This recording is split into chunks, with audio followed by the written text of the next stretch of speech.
Good afternoon, law nerds. It is Tuesday, it's December 10th, and we are convening here in the afternoon so that we can go to court together because today Donna Adelson is back in court in Florida versus Donna Adelson. You might recognize this case, but if you don't, I'm going to give a brief road so far. The hearing ended up being only about 16 minutes long. So it's a pretty quick hearing that we're going to be able to go through, which is great because we'll do an overview of the case.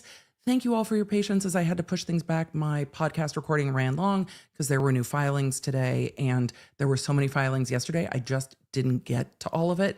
And I wanted to make sure we had an Emily show for you, for tomorrow, because that's what we only have two left of Wednesday being a podcast versus Wednesday being a live stream. So I wanted to make sure that was done. And our members were very kind as they were hanging out and they're like, you've got this, girl. It'll be fine. So we've got the hearing for Donna Adelson. And then we have some decisions to make. If we want to go to court, there is something else that we might want to hop over to, but let's take care of Donna first. And then we will see if we need to hop over to any other court hearings today on cases that we've covered. So I'm going to roll the intro. We're going to do a little bit of housekeeping. We're going to do a road so far on Donna Adelson. We'll go to court and we'll see what happens. I have not seen what happened. So thank you for no spoilers. I know some of you probably watched court as it went down. So thank you. And let's roll the intro. Let's get to court. We're going to go to Florida. So law nerds, I guess before we roll the intro, buckle up. Let's go.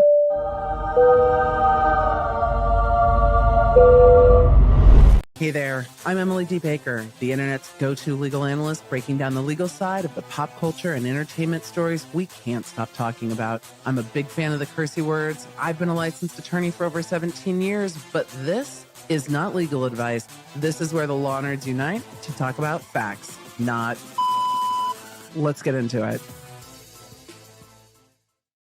So this week has already been busy, and it's only Tuesday.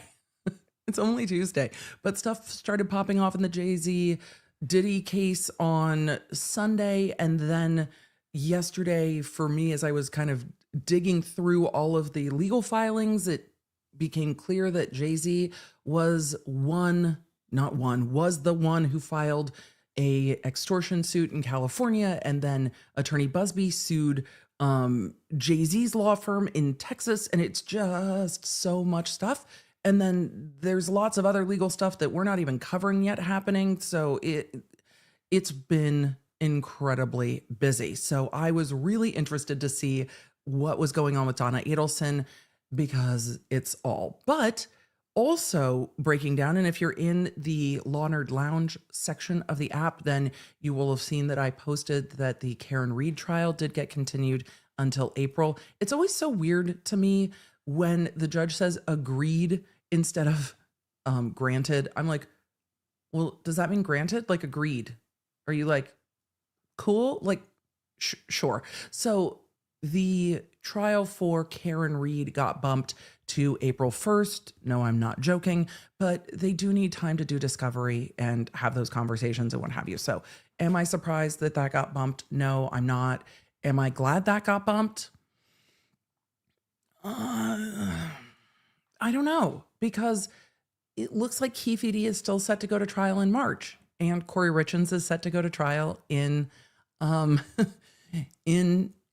April, and Karen Reed is set to go to trial in April, and then we're going to be in trial in August for the Kohberger case. I don't think that's going to get continued. I think that date of all the court dates, I think that one's pretty locked. So we're just going to have to see. Everything will work out. It's going to be dynamic. We're going to be streaming a lot, which is part of why we made some of the programming switches to just having a podcast dropping on Monday instead of having the Monday and the Wednesday. So we're just going to live stream so much. But today we're talking about Donna Adelson. And let's do a quick road so far on how we got here, because it's so much. I'm going to try to summarize the best I can. So the Donna Adelson case comes from the murder of Dan Markel. That murder happened over almost a decade ago at this point. And there have been numerous trials in this case so far, including the trial of Charlie Adelson, Donna Adelson's son. Dan Markel was the husband or divorced husband of Donna Adelson's daughter, Wendy Adelson. Donna is accused of participating in a conspiracy for murder for hire to kill Don Markel with an ongoing custody dispute. Look, custody disputes can be incredibly contentious and dangerous. And so it is alleged that Donna was a part of that murder for hire scheme.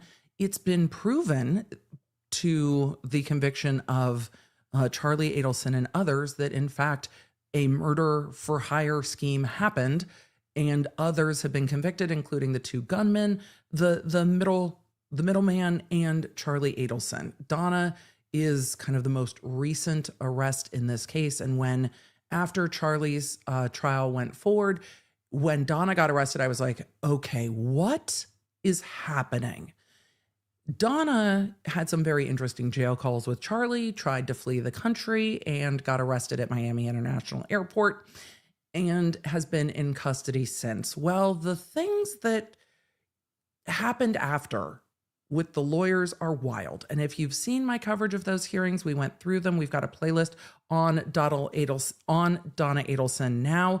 And with that playlist, you will see the kind of wandering of events, because Donna was supposed to go to trial in September. And there is a conflict with Donna's lawyers and Charlie Adelson. Why? Because Donna hired the same lawyer that Charlie had in his trial.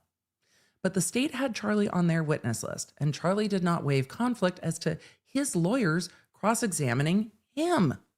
So the lead attorney, Rashbaum, was removed / left the case because of that conflict and because Charlie Adelson was not waiving conflict. When Donna hired the same attorneys, everybody was like, what are you doing? This seems like a bad idea. This isn't going to go well. Well, it's not. And now Charlie Adelson is also appealing, saying that Donna was represented by his attorneys first, and he did not waive the conflict then. So he is saying through his appellate attorneys that there was a conflict issue when he went to trial, which means Charlie Adelson is going to have a very interesting appeal, because when you look at appeals, those are the types of issues that I have no idea the content creator that runs around with the giant red flags and green flags, but running with the red flag. Attorney conflict, because the attorney may have represented Donna first and Charlie never waived that conflict, giant red flag. Running red flags. So there may be a conflict there that may, thank you, chat, Daniel, Dustin. Some of you said Daniel, some of you said Dustin. No, all of you said Dustin. I can't read. That's accurate. That's accurate. Thank you, Dustin Pointer. Thank you, chat. This is the hard thing for me with shorter form content, is I know my long form content creators, but when it comes to short form, I'm always just like the content creator that does this thing. And I always feel bad about it. Thank you, chat. You are amazing. So just picture him running with the giant red flag on the appeal. Issues with the jury, issues of conflict. These are some of the types of issues that appellate courts are like, ooh, yeah, I hate that. So there's a big question as to Charlie Adelson getting a new trial. That doesn't mean the facts are a problem. That doesn't mean the evidence is a problem. That doesn't mean the witnesses are a problem. This means the lawyers are a problem. And Charlie Adelson might go to trial again. So Charlie Adelson has been tried and convicted. His appeal is pending. Donna Adelson was at the precipice of trial, and then everything went sideways the day of trial, and her attorney got removed. And then the court removed her backup attorney, like her co-counsel, and sua sponte. The court just filed a motion and was like, I'm taking all of you off of here. All of you are gone. Like, all of you are off the case. So Donna has a whole new fleet of lawyers, and that's what we should see in court today. According to the Tallahassee Democrat here, let's just pull this story up on screen. That will probably make things a bit easier. Am I in the wrong? Am I in the wrong browser? Yes, but not anymore. So I don't know where my reader mode is on this browser, which annoys me, but we'll figure it out. Not at the moment. I keep meaning to do it, and then ADHD happens, and I'm like, wait, just kidding, totally forgot. Because it's got all of the advertisements, and then I get distracted. Donna Adelson hires former judge, local defense attorney to represent her in her murder trial. This was from October. Let's see. I did not see the filings that had them sub in, so I've still not seen them.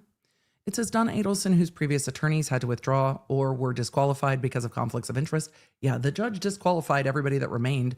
And where did my story go? And come back here. And the attorney who withdrew was going to be yeeted or withdrawn. It was like, you can't fire me. I quit. That's exactly what happened. Donna Adelson, whose previous attorneys had to withdraw or were disqualified because of conflicts of interest, has hired former prosecutor turned judge and a well-known local lawyer to represent her. Court documents filed Wednesday, and I didn't see those, but I'm sure they're there, show that Donna Adelson hired Jackie Fulford? Yes, I hope that's right. A former circuit judge and chief assistant state attorney in the 2nd Judicial District, and Josh Zellman, a Tallahassee criminal defense and DUI attorney. The attorneys who have known... What? Every time no, where is my... What in the website is happening? That's so frustrating. Technology is just gonna fight me today. Go Predators. That's a lot of ads. Where were we in this article? The attorneys each have their own firms. Filed notice that Adelson is pleading not guilty to the charges of first-degree murder, conspiracy, and solicitation in the 2014 contract killing of Dan Markel. It's a hit. It's a murder for hire. The defense also demanded a jury trial. We know that. Last month, on the first day of jury selection, Adelson's lead attorney, Rashbaum of Miami, abruptly withdrew. Well, the court was like, either you're fired or you quit. So yes, he technically withdrew. And then the court disqualified the other attorneys, which we saw in that sua sponte motion that we covered. So Donna does have new attorneys. Those new attorneys that look like have been on the case since October. So let's go to her hearing today and take a look, and then we will go from there. Casey Cat asked, do I think Wendy will be charged at some point? She hasn't been charged yet. I think she has probably worked out some type of an immunity deal. I don't have all the details on that, but there is definitely going to be some of that. Let's get this rolling, and then I will answer. Miguelina, let me get this rolling. I saw that, but let's get our hearing going, and then we will go from there. So with all of that, hopefully that makes sense. The overall allegation is that Donna Adelson, the mother/mother-in-law, was involved very much in the murder for hire scheme of her son-in-law in the course of an ongoing custody dispute over her grandchildren. This is not how you respond to custody disputes. Her son has been convicted, the gunmen have been convicted, and the middleman has been convicted, or middlewoman, the go-between person has been convicted. So Donna is the next in line. Her husband and her daughter have not been arrested. They have not been alleged. I am sure her daughter has some type of an immunity deal. I don't know the full extent of that. It's been on my list of things to dive into, but we dove into this case after 4 prosecutions. So there's quite a lot of information out there, but her getting arrested at Miami International, I'm like, oh, she's running. And then the jail calls, I'm like, oh, this is interesting. This is very interesting. Also, it has been said in testimony in multiple cases that Donna laundered the money, like in the washing machine, and that when the middle woman was paid, the money was still damp. So I'm invested in this one. I'm very curious to see what happens. Let me make sure our volume is gained up a bit, and away we go, because it's time for some live court. Let's go to court. Emily, you should have the screen ready to go before we bang the gavel. But you know, it's fine. And for all of you coming in being like, I'm running late, there's no judgment here. Look, it's a constant state of being for me at this point. So let's go to court, shall we? From WCTV, we've got this court hearing. We've got court background noise. Well, no question that you can hear, because we can definitely hear. We can definitely hear the court event.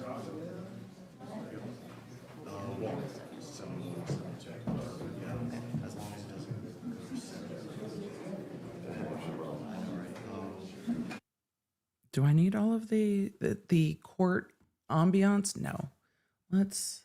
We're here so we can zoom. Let's zoom just a little bit through this hearing.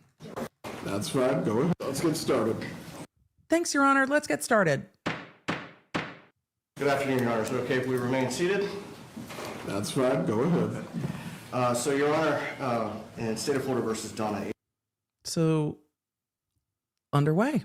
Adelson, it's 23 CF 3226. Joshua Zellman on behalf of Ms. Adelson. And Jackie Fulford on behalf of Ms. Adelson. I've never seen the defense attorney call the cases like this. Normally the judge calls this case, which is interesting, but these are the new defense attorneys. Let's get their names. Good afternoon, Your Honor. Is it okay if we remain seated? That's fine. Go ahead. So, Your Honor, in State of Florida versus Donna Adelson, it's 23 CF 3226. Joshua Zellman on behalf of Ms. Adelson. And Jackie Fulford on behalf of Ms. Adelson.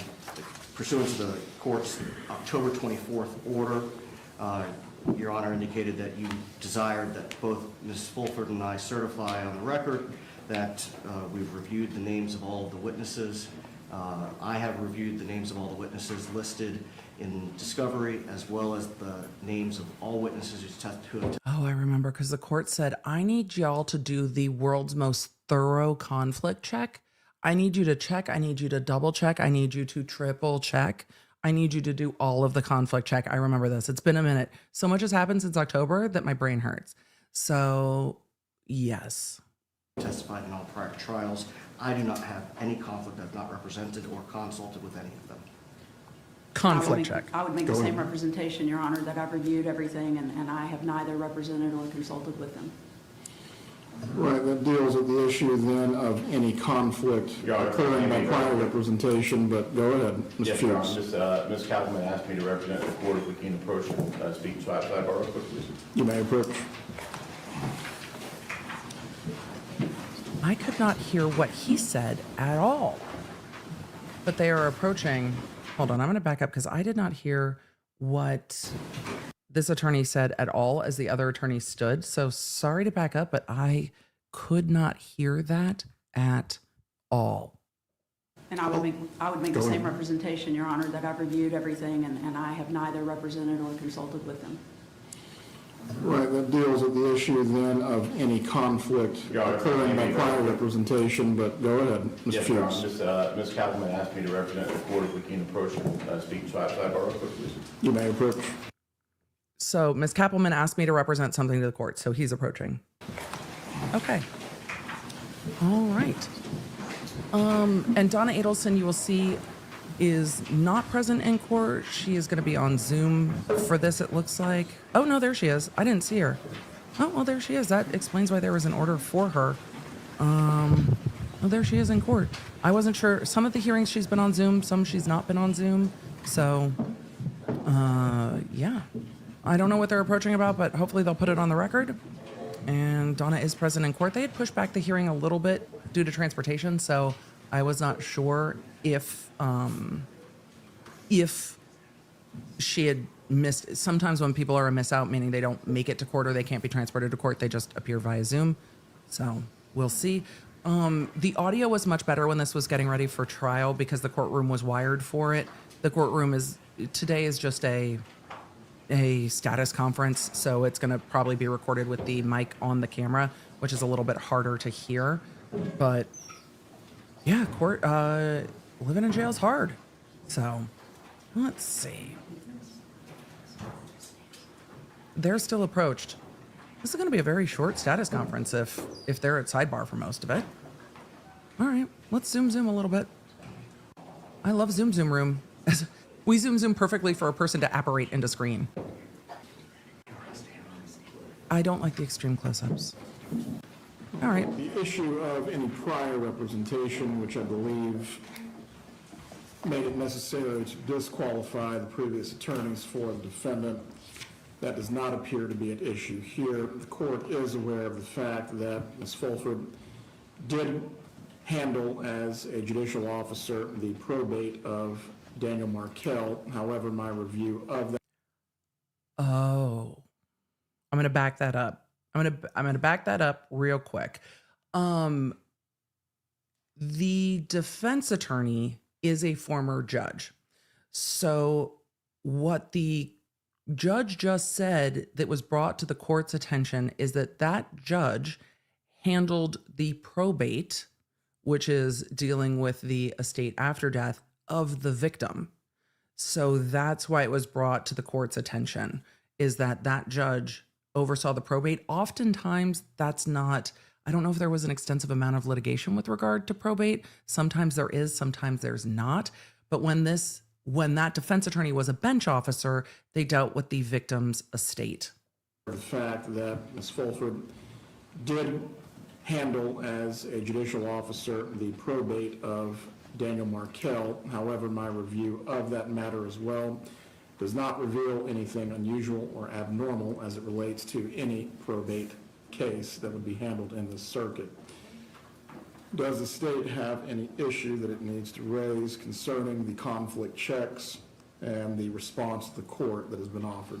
Nothing other than what was So oftentimes the probate, if there's no litigation over it, it's just going to be signing off on it when it's done. And the court has reviewed it and found that there is no conflict with that. So for some of you who are like, isn't that a conflict? The court is saying no.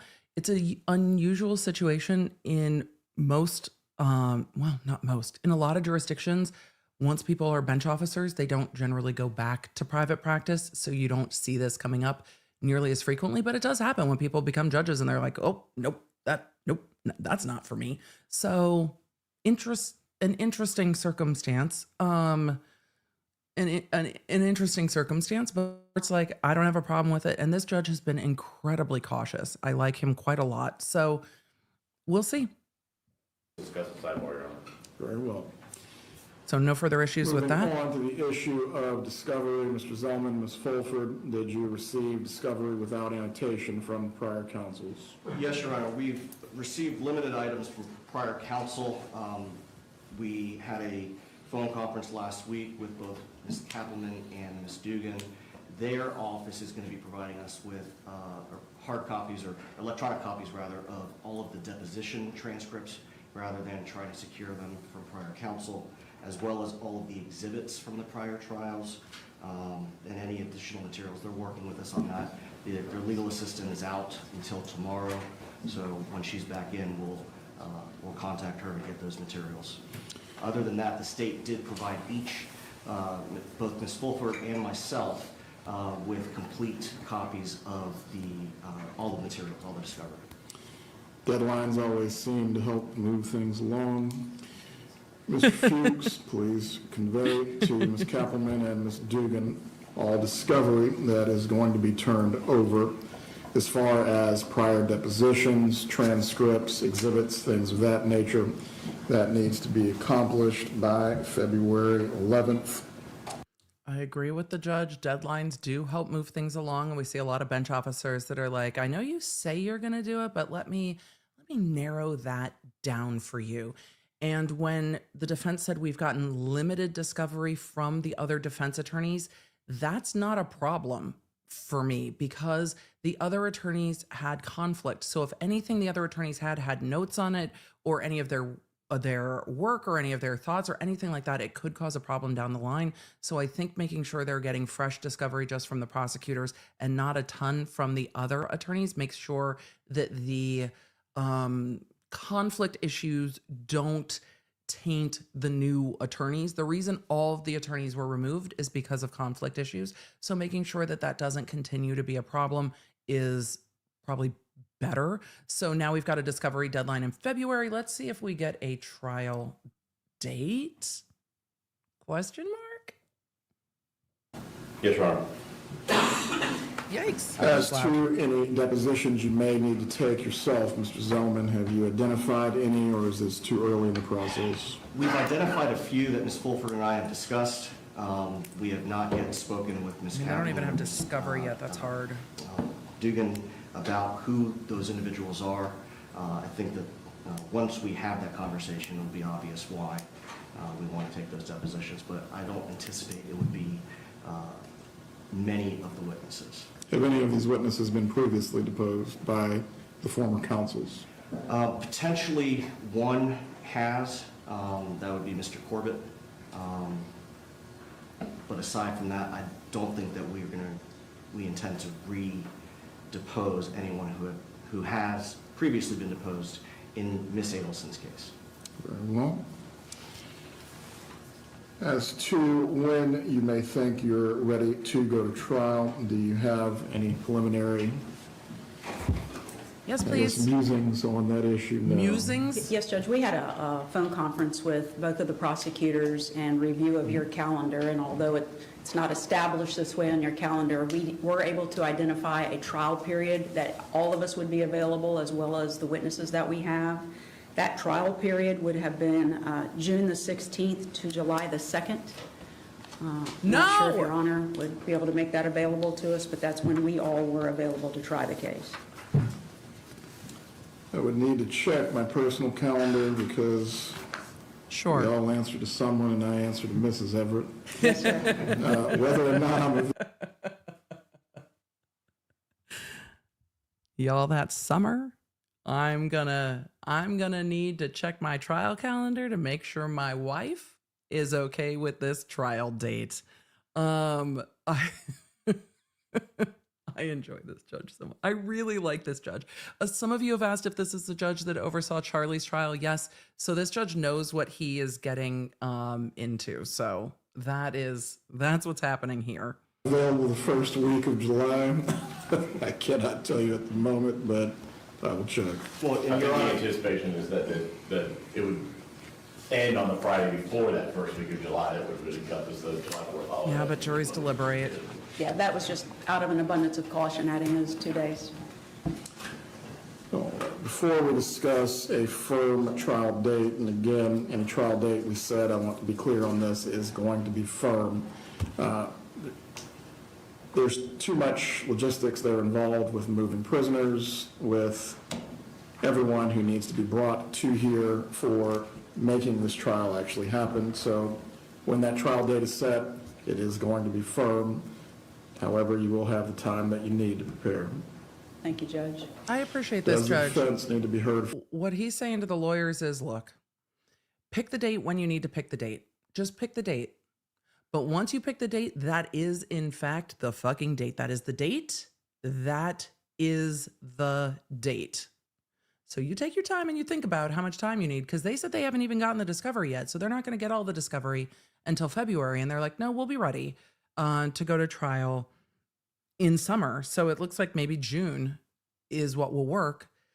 So once the court, checks and see if that works for him and his wife, then we'll see. But these are not firm dates. These are the proposed dates. The judge is going to check and then we will see. But judges also have to maintain their calendar because something always comes up and there's always a next thing that you have to do. But I appreciate the judge. The judge is like, once we pick the date, we're not moving the date. Just pick what you want. Further today. We have 2 other issues. You want to do yours? Yes. I want to hear what Your the Honor, other yesterday I issues are. filed a unopposed motion to unseal proceedings on a limited basis. I provided a proposed order, but I also have a hard copy of the proposed order. May I approach? You This might- motion to eliminate. Yes. I didn't see that on the docket when I This is a checked matter handled in yesterday. camera, I believe, prior to the trial that did not take place. Yes, sir. I imagine what the judge just said is this is regarding the in-camera proceedings or hearings that happened before the trial that did not take place. When those get unsealed, they will likely be unsealed and given to these attorneys. That doesn't necessarily mean they'll become public. Yes, Your Honor, my understanding from Ms. Kaufman that she is, because it was sealed, that she is requesting that the court order it unsealed for limited purpose of providing to the defense counsel, and then a resealed, which I Right. believe is what was contained in the proposed order that was just given, Your Honor. Yeah, it's just being unsealed for the very limited purpose of us getting this. It's not a full unsealing. Yeah, that makes of sense. proceeding. That makes sense. Right, as to that, I will go ahead and grant that motion to unseal. So And that'll way just go to defense these will have defense access attorneys. to the record that was developed during the hearing on September 5th. Any other matters from the defense? Just one, Your Honor. We want to make certain that we don't run afoul of your order with respect to the prior conflict of counsel. They had retained one or more investigators who did interviews of certain witnesses, and we just want to know whether we would be able to use the same investigators, or does the court prefer, and do you believe your ruling indicates that we need to go steer clear of That's a good everything they did question. and do our own?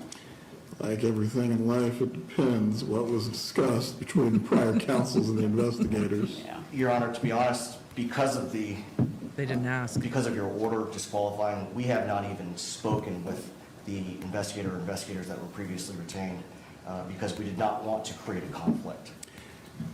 I can speak to the investigators in camera if you desire, but at the moment, I it's think that's probably a best to good consider idea. them the fruit of the poisonous tree. Yes, sir. Thank you, Judge. Mr. Fuchs. I really like this judge. Look, y'all, be mindful, be careful.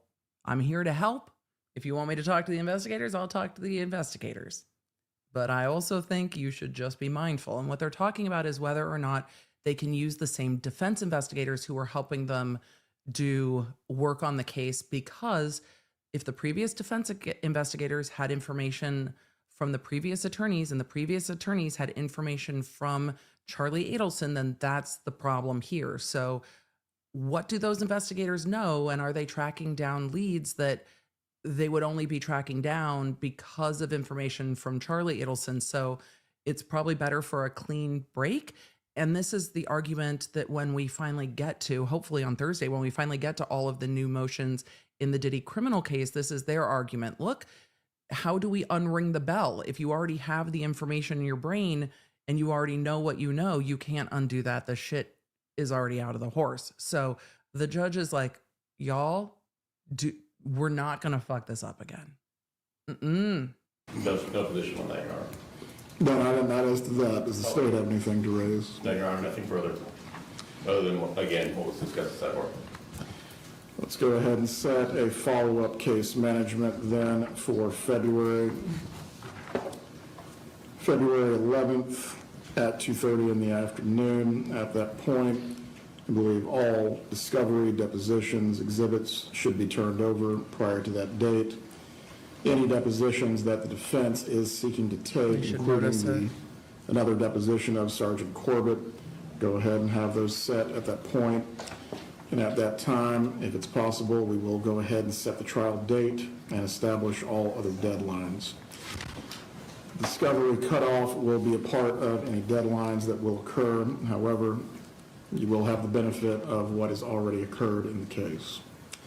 Does either party have more to get into before we finish up? Just the matter that we're doing off the record. Very well. Okay. You can take Ms. Adelson back downstairs. That will conclude the case management. Let's move on to the other matters on this afternoon's docket. And when the judge says, let's move on, that means, bye guys, I've got a rest of a calendar to handle. I'm going to see if anything else is said about this case, and then we will wrap this up. Your Honor, do you want to do the in-camera today? Yes. Okay. So Okay.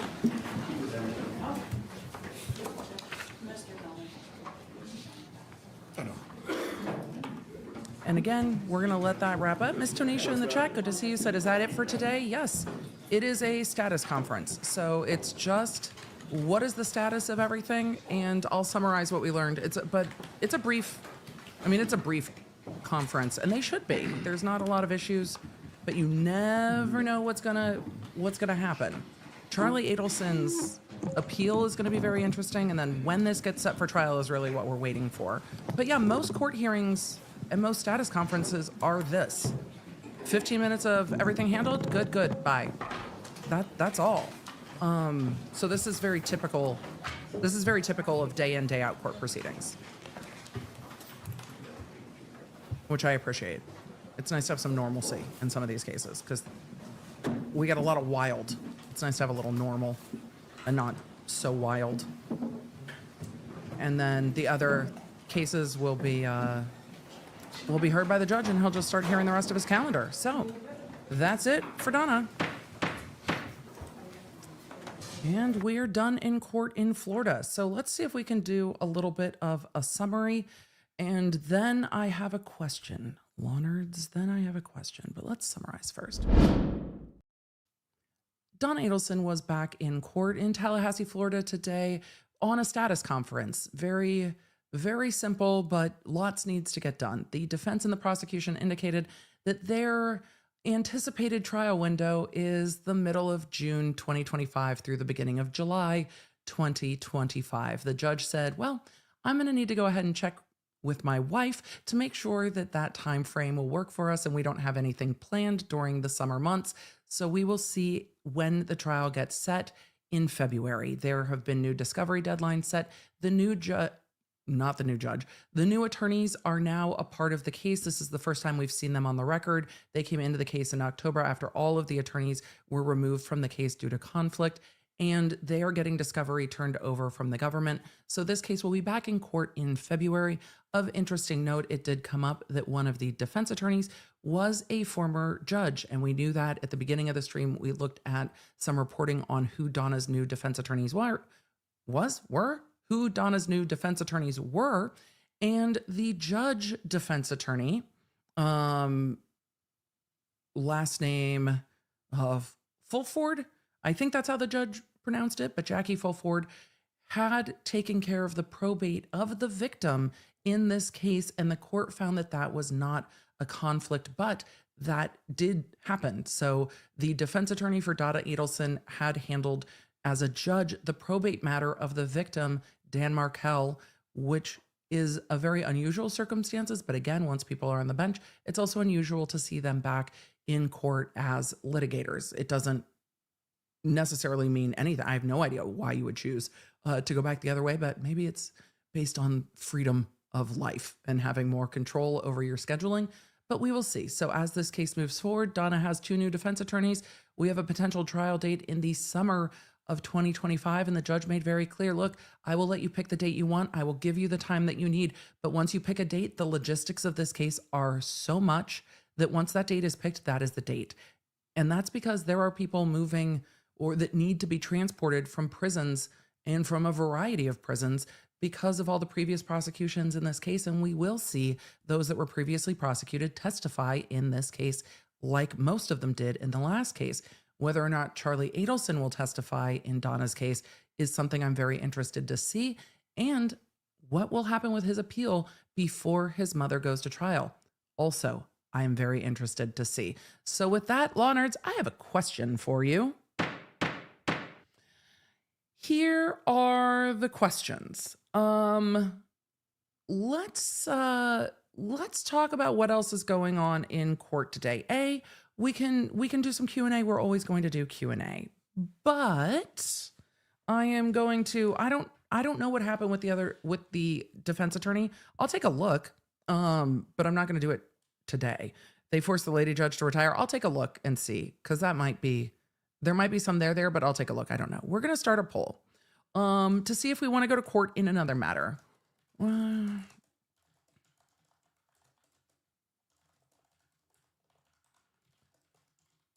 So I did not realize this was today because I didn't put it on my calendar. And if it's not on my calendar, things don't happen. But we covered the Judge Jumper case here briefly, and the sentencing is today. So do we pop over to court and see the sentencing for Mr. Redden, who in the middle of trial pled guilty in the Judge Jumper case, and just hop on, is it weird to say jump on over? Just hop on over to court and see the sentencing in that case. All of you are like, yes, yes, yes, yes, yes. I'll summarize what happened in that case, but we covered it in like a trial in like a day, I think, in one stream. We just zoomed. It was like opening statements, one witness, and then a plea deal, and an interruption. But I didn't put this on my calendar. So I did not remember that this was today. Today, I don't know if it had moved, but when I saw it pop up on live streams, I was like, oh, well, do we just go to Vegas? Because Donna's hearing was fairly short, and maybe we just go to Vegas. 95% of you have said absolutely yes. Okay, well, I think we're going to court. Y'all, let's go to Vegas. You guys are like, great. We didn't even have to deplane. We just stayed in our seats. Vegas, let's go. For those of you that are like, Emily, what case is this? I'll do a quick summary of this case, and we will go to court. Again, we're going to be a bit behind real time. No spoilers, as always, but let's go to Vegas.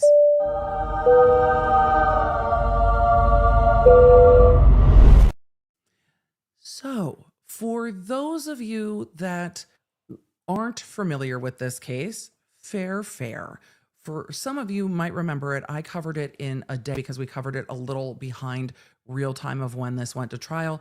But you might remember the viral clip of Mr. Redden jumping from the well up onto the bench and tackling the judge who was presiding over a probation violation to the ground.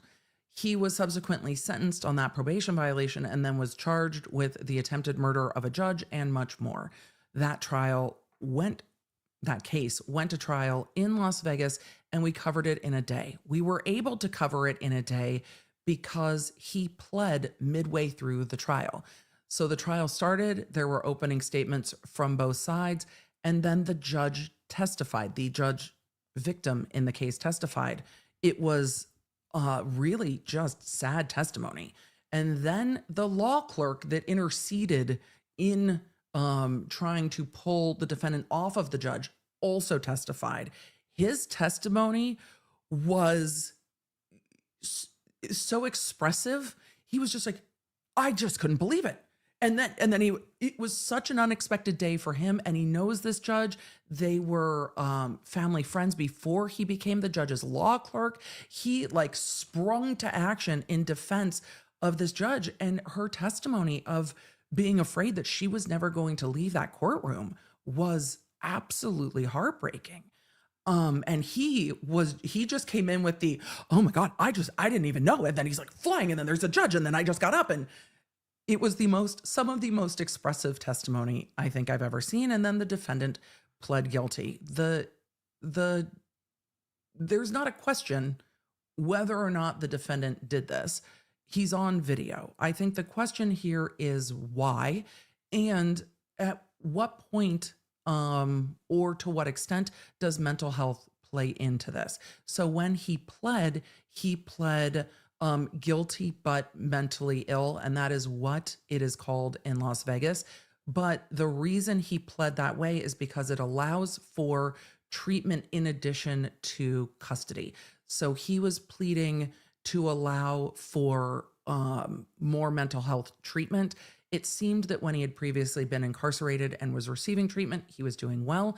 And then when he was out of custody, he had inconsistent treatment, and that led to him not being in a good place when he got back into court. And the defense said he snapped. He heard the handcuffs and he absolutely snapped and flew at the judge. And that's what we see on the video too. It will be interesting to see what he is sentenced to. He is facing all of the charges because he pled to all of the charges, but he pled guilty but seeking mental health treatment. So he's going to be sentenced to some term of prison. For how long, I do not know. We will see. But it's going to be interesting. So we'll go take a look, and we'll see what happens in Las Vegas. Lyndon in the chat said his plea was guilty but mentally ill, which I've never seen before. I haven't either, because not all jurisdictions designate it that way. So it was a very interesting designation of, I'm saying I'm guilty, but also there are other impacts. And that, from the research I did at the time, that really impacts the type of treatment you get in custody, and it is going to deal with housing designations and what have you. So with all of it, We are going to go to his sentencing. We will see what the judge who presided over the trial has to say.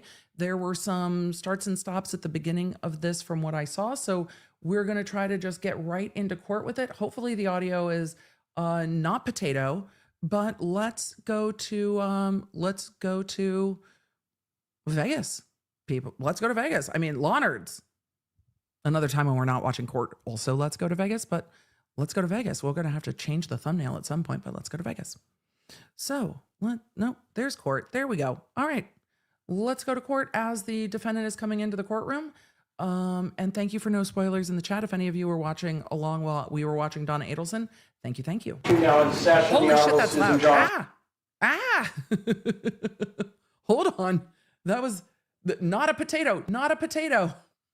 Emily, it's not a potato. All right, let's try that again. That's better. Not a potato. Good afternoon, counsel. Good afternoon. All right, they are back on the record. I'm calling the case of State of Nevada versus Deobra Redden, case number C243805558-1. Will counsel who's present please identify yourself for the record? Good morning, Your Honor, or good afternoon. Liz Mercer and John Giordani for the state. All right. Good afternoon, Carl Arnold for Mr. Redden, Your Honor. And I see that he's present and Okay, also, I do have a note. I'm going to say I do have a note. The note was that sentencing was supposed to be November 7th. So at some point sentencing got kicked and I didn't keep on top of that. But here we go. So sentencing had gotten pushed out over a month. That's probably because they were waiting on reports from probation, and we will probably hear about those reports in the course of the sentencing. It doesn't look like there are a ton of people in court. I imagine that the judge who testified probably won't make a statement, maybe submitted a letter to the court, maybe not. It'll be interesting to see. custody. Okay, this is the time set for sentencing. Are we ready to proceed? And this We is are, the Your Honor. trial judge, not the victim Your Honor, judge. I just want to make sure that you have received our sentencing memorandum with Dr. Paglini's report dated August 1st, 2024, Karen Springer's affidavit dated December 5th, and Dr. Paglini's current update dated December 5th. Yes, they were very lengthy, single space. Yes. I even read them, Mr. Honor. I knew you would, Your Honor, so thank you. Okay. A judge after my own heart when she said very lengthy and single spaced.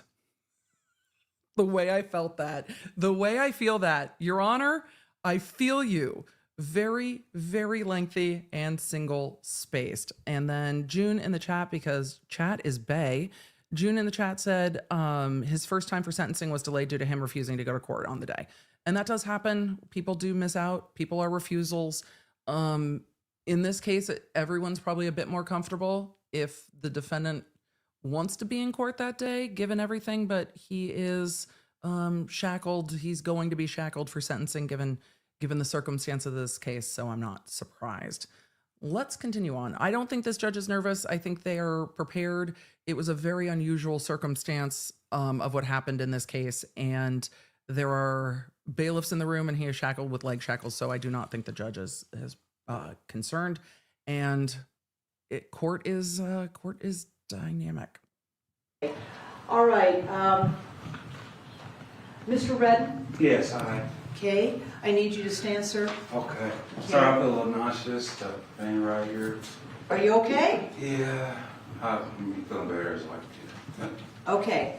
All right, sir, I have your guilty plea agreement or memorandum here in front of me, which, as you know, was filed in open court on September 5th of 2024. I canvassed you on this guilty.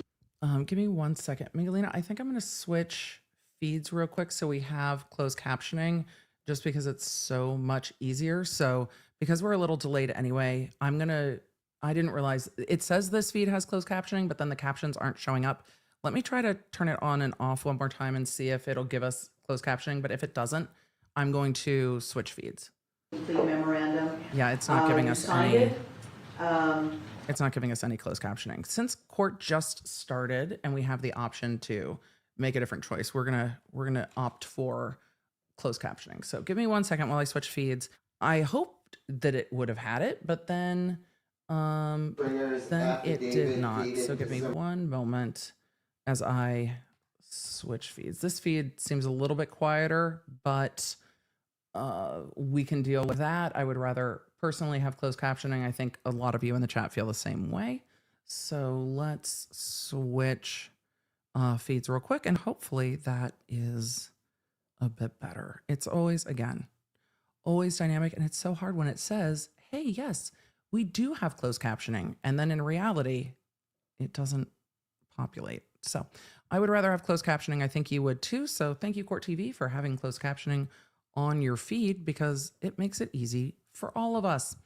Let's continue. Hopefully, sounds good. Nauseous, the pain right here. Are you okay? Yeah. He was saying he felt a little nauseous, so we're back in real time. I'm Okay. going to gain this up a little. All right, sir, I have your guilty plea agreement or memorandum here in front of me, which, as you know, was filed in open court on September 5th of 2024. I canvassed you on this guilty plea memorandum. You signed it, and you answered all of my questions. I am adjudging you guilty, but mentally ill, to committing the following crimes. Count 1, attempt murder, victim 60 years of age or older, a Category B felony in violation of NRS 200.010, NRS 200.030, NRS 193.153, and NRS 193.167. These are all the charges. Count 2, battery on a protected person resulting in substantial bodily harm, victim over 60 years of age or older, a Category B felony in violation of NRS 200.481, and count 3, intimidating public officer, a Category C felony in violation of NRS 199.300, count 4, battery on an officer resulting in substantial bodily harm, a Category B felony in violation of NRS 200.481, count 5, performance of act or neglect of duty in willful or wanton disregard of safety of persons or property, resulting in substantial bodily harm or death, a Category C felony in violation of NRS 202.595, count 6, battery by prisoner, a Category B felony in violation of NRS 200.481 subsection 2F, and count 7, unlawful act relating to human excrement or bodily fluid, a Category B felony in violation of NRS 212.189. Does the state have anything to present? Yes, Your Honor. So she asked if the state had anything to present. We're going to get into the state's presentation, but I've seen a lot of questions in the chat, so I wanted to answer them. One, him pleading guilty but mentally ill. A lot of questions about then how can he plead guilty? The mental health of a given defendant is different than their court competence.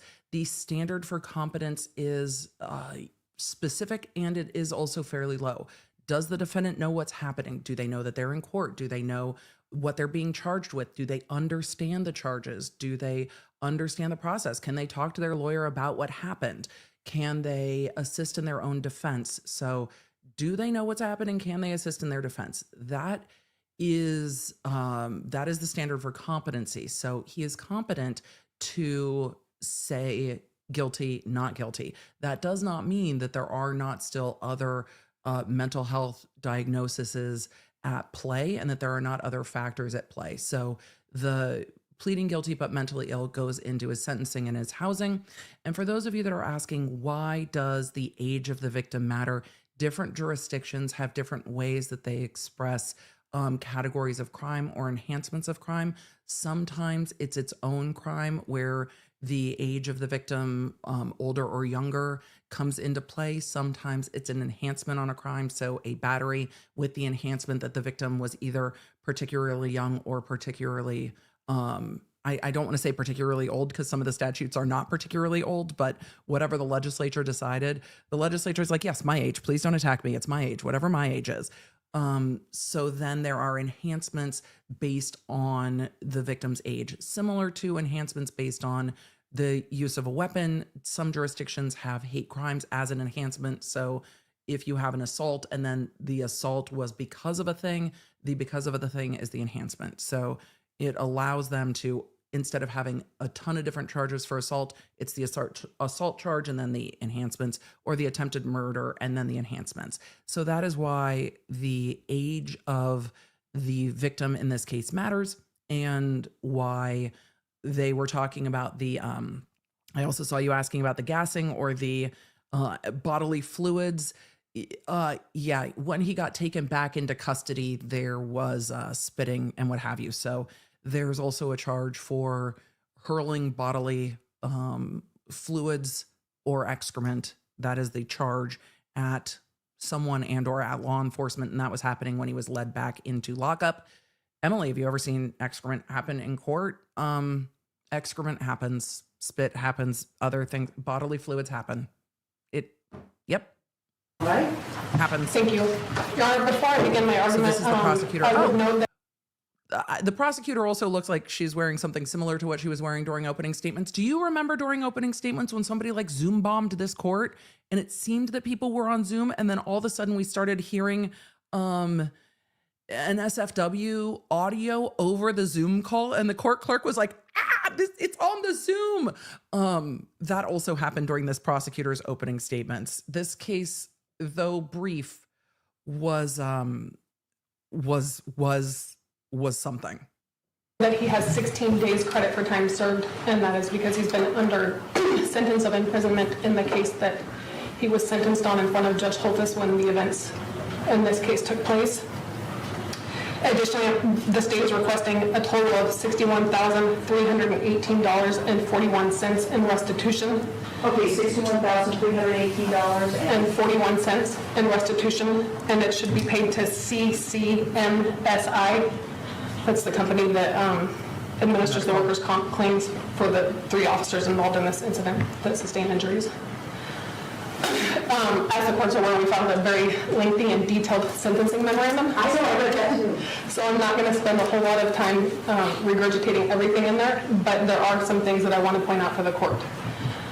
Initially, as indicated in our sentencing memorandum, we are asking for significant prison sentences as to each course of conduct, and we're requesting that as to each course of conduct, the sentences run consecutively to one another.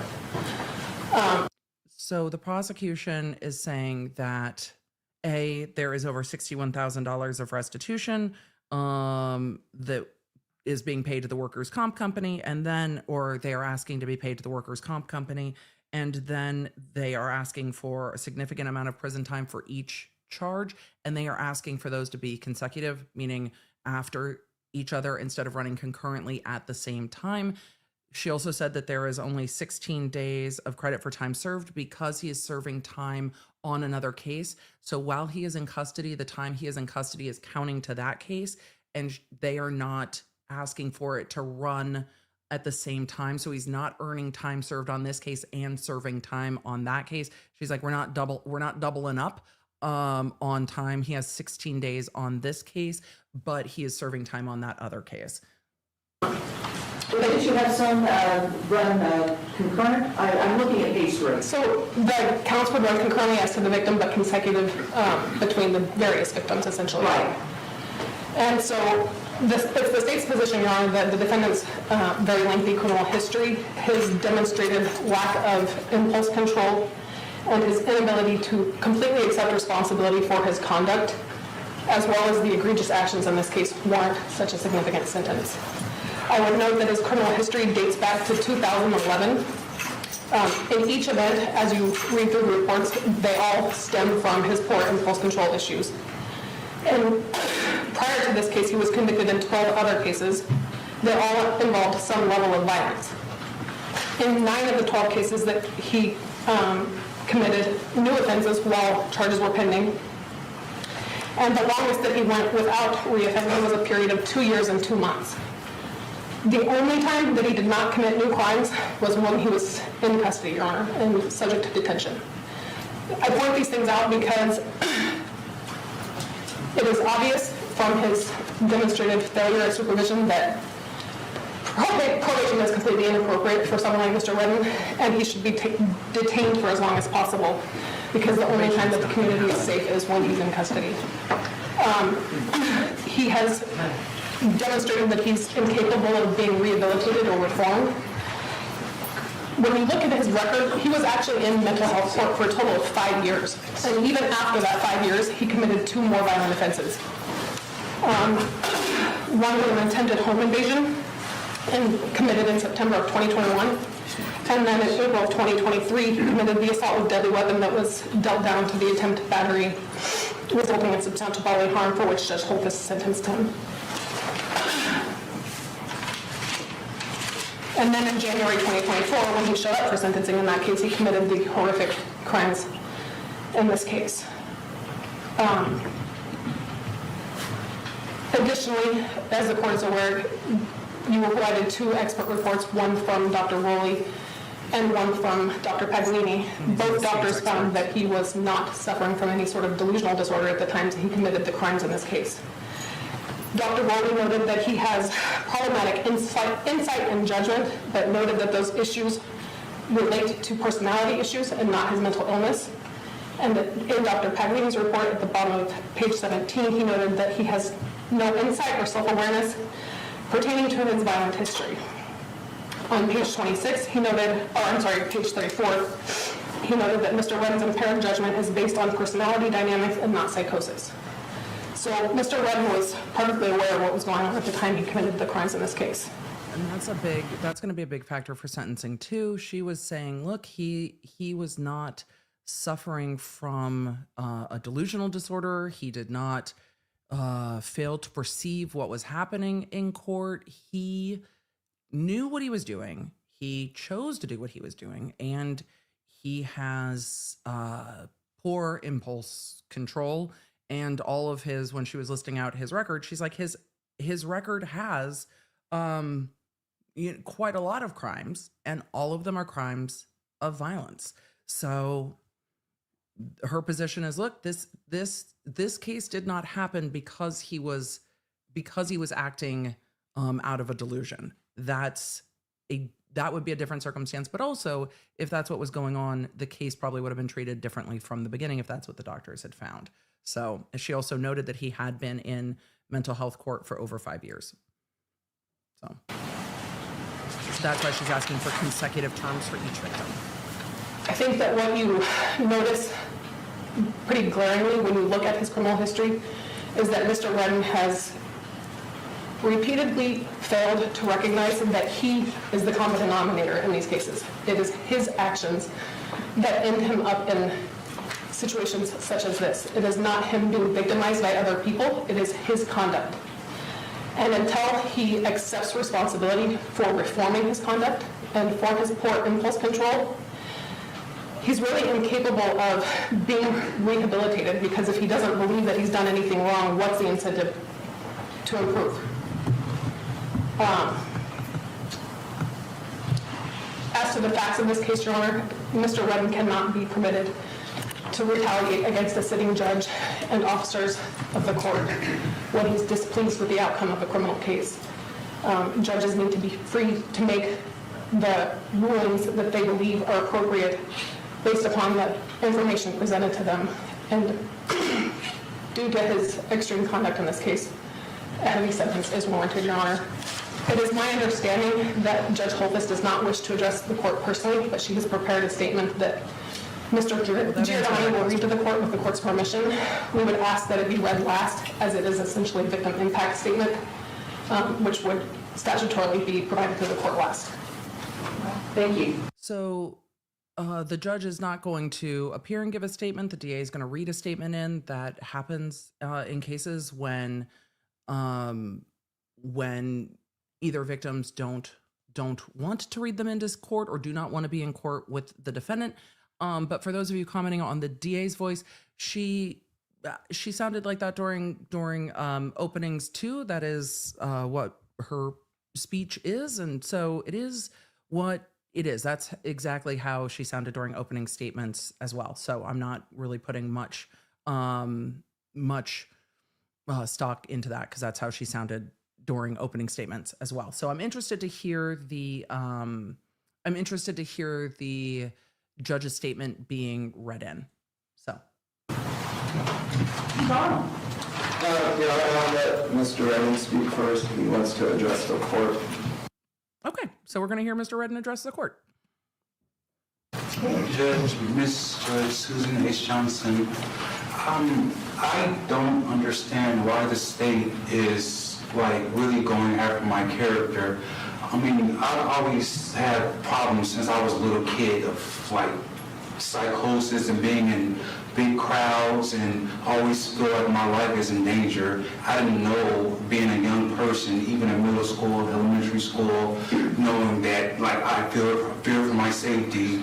I'm just being me, going to school, growing up, trying to do the right things. I never get tired of trying to do the right things. The state just said that I have no remorse. Like, I feel like Judge Johnson, she doesn't know me. I understand she's doing her job. I'm not mad at her for that, but I know that I'm not a bad person. And I'm thinking, like, even she knows that, but I'm sitting here like she's doing her job, you know?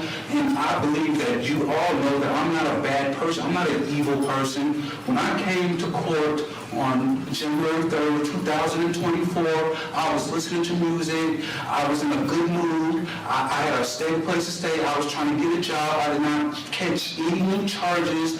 I'm not a bad person. I don't understand why the state is trying to prove me as a bad person. I understand they have a job to do, but this is just, it's not right to me, you know?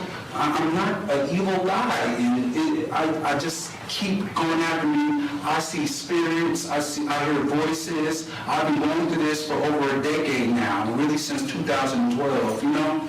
And I just feel attacked or just not safe since I was a little kid. And me growing up, I didn't know that I had these problems. In 2022, I came to prison for the first time.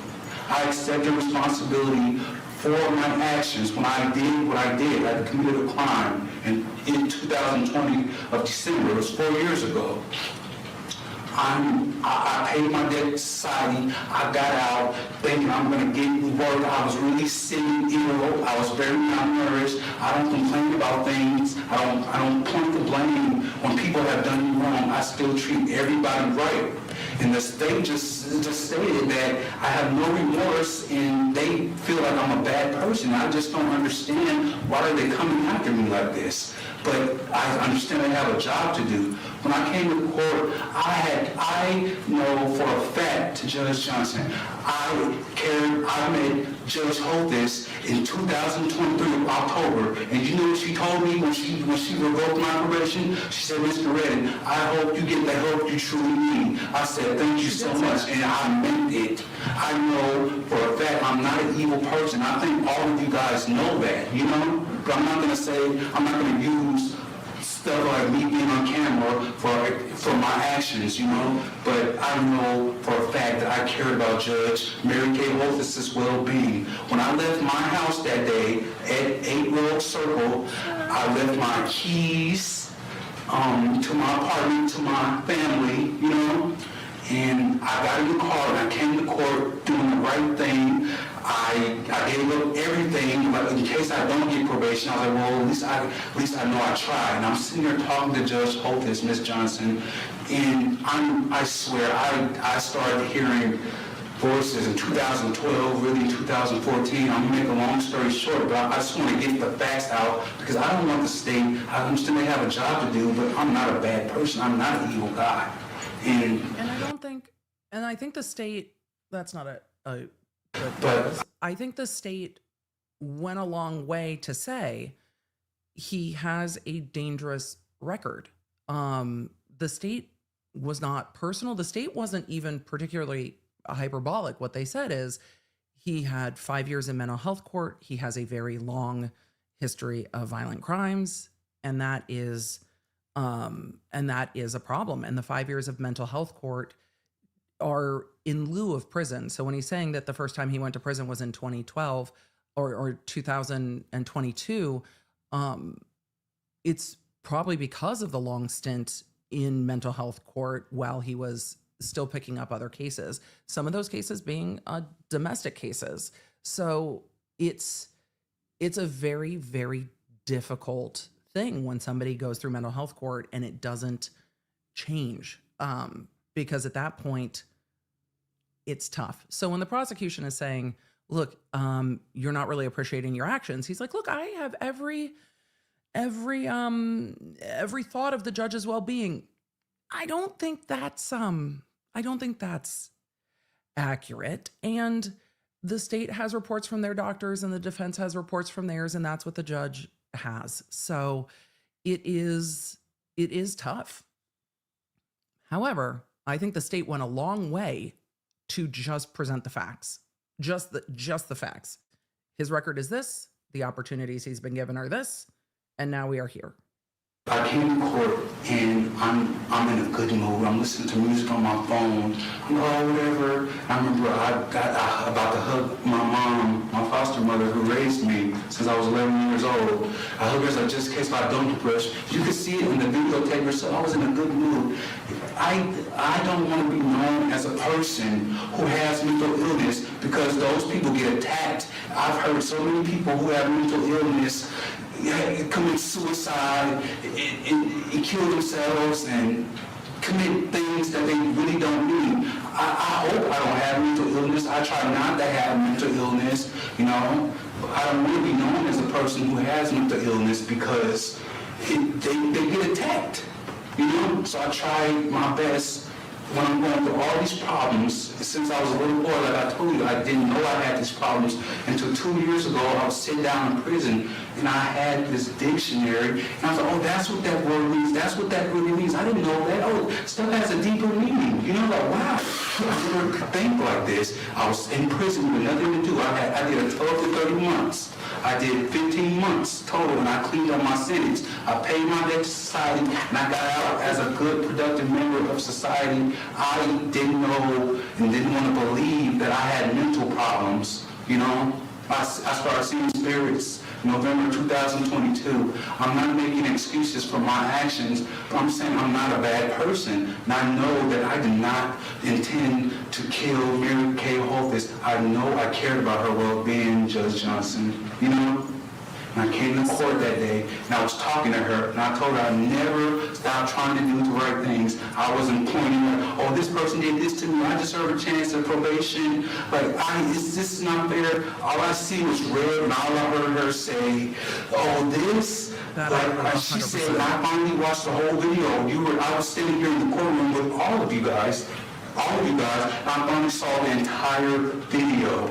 Judge Johnson, I can't believe this. And I wasn't even mad at Michael Law, so I was like, I commend him on doing for what he did, and everybody in the prison trying to make me hate him and hate the judge, and I'm still trying to do the right thing. They put stuff in my ear and I can't get away from it. But basically what I'm trying to say is everything I've been doing, this is just like, this is not great to me. But like I said, I know the state has a job to do. And basically what I'm saying is, I know I cared about Mary Kay Holthus, to make a long story short, but when I was here talking to her, I swear this has been happening to me since 2012. I saw nothing but red, and I heard her say, I think it's time for a taste of something else. That's what she said. I saw nothing but red, and I don't remember doing anything except for jumping on top of her and doing this to her. I was like, why are you doing this to me? That's why I wanted to ask her if I think I knew myself, but I'm not really sure. That's the only thing I could come up with. I had 11 months, but I can't really come up with anything. But I know that I care about Judge Mary Kay Holthus' well-being, you know? That's all. Thank you. When he said, I don't remember anything but jumping, I think after seeing the video and after seeing everything in this case, that part I absolutely believe. I struggle a bit with him saying I didn't understand my own mental illness when he spent over 5 years in mental health court, because with that mental health court program, there is a lot of that is done or is supposed to be done around mental health, with medication, with doctors, with therapy. There's a lot that is attempted to try to help, if mental illness is the root cause, to try to help people there and not just put them in prison.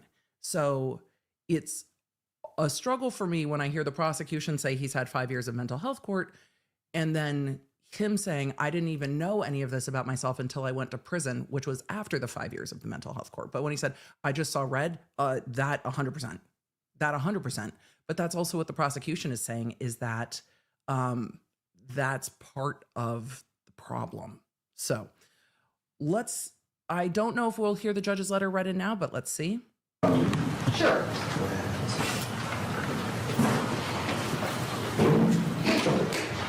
Your Honor, again, I hear the state in that they're saying it's a lack of impulse control. I agree with that. However, he's adjudicated guilty, not guilty, but by mental illness. Right. And so, bottom line, The defense is his like, right, this is ability part of to it. control his impulses are vastly different from my ability, from, Mr. Giordani's ability.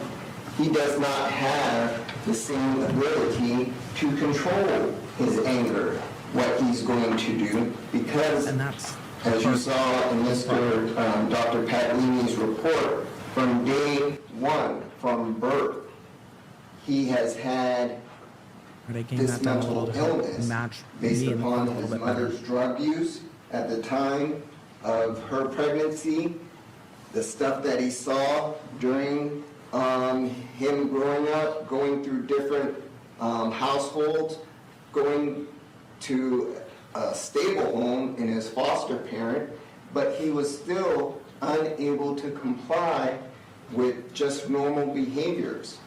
And that all of that should be taken into account. I think this case starts again in April of 2013, the 18th. Thank you, is Kat, when for the he was feedback on the sound arrested improvement. after going after his brother-in-law with the baseball bat. Right. Basically, again, this was during a period of time where he wasn't doing his medication. He was off his meds.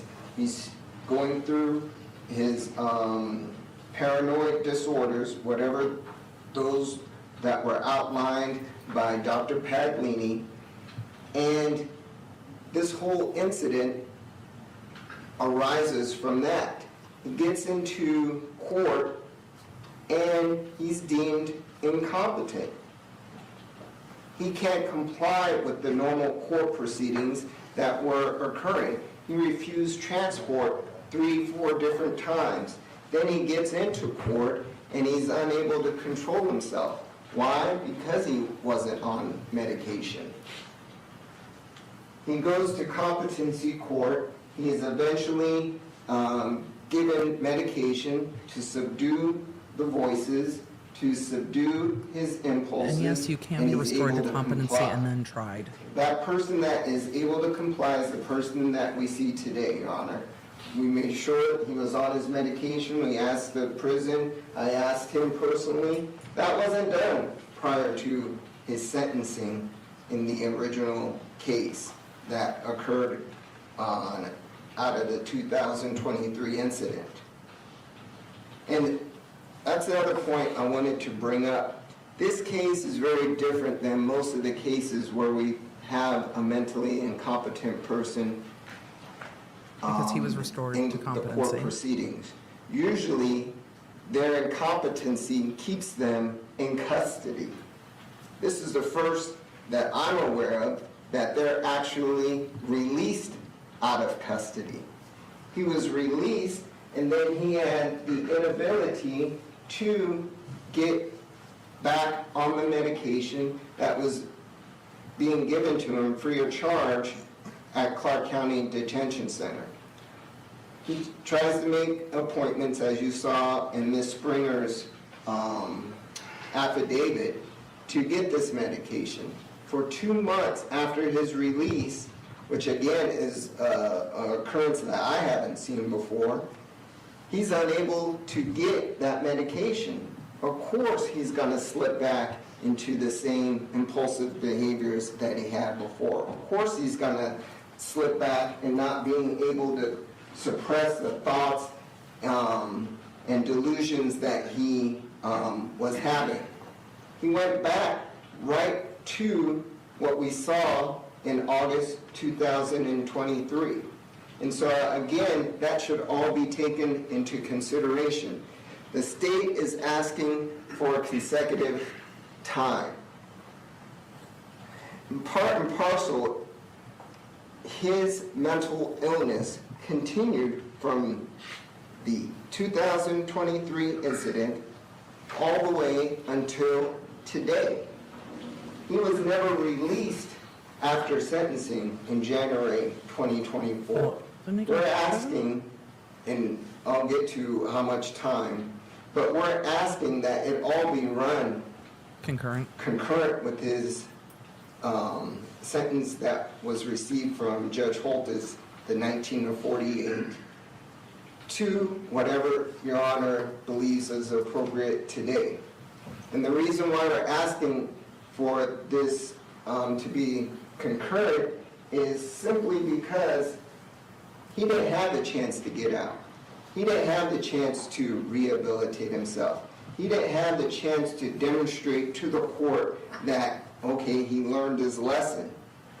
He was still under the state's control during the time of his sentencing.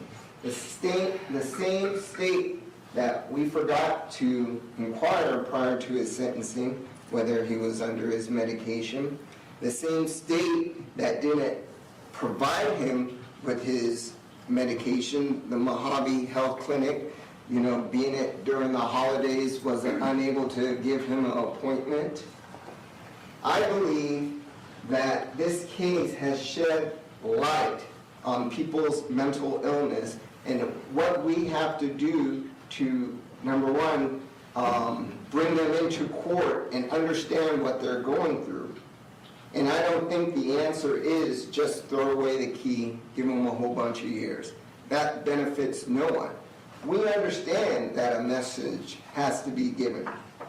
Since he's been on his medication, as you see him today, Your Honor, he's being courteous, he's being compliant, and he's deeply remorseful about the events and what happened that day.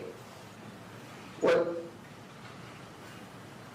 I haven't shared with anyone other than my staff, and me and Mr. Redden talked about it. The first time that he saw the entire It sounds like it video was in court. was right here in court during the presentation of evidence. Right.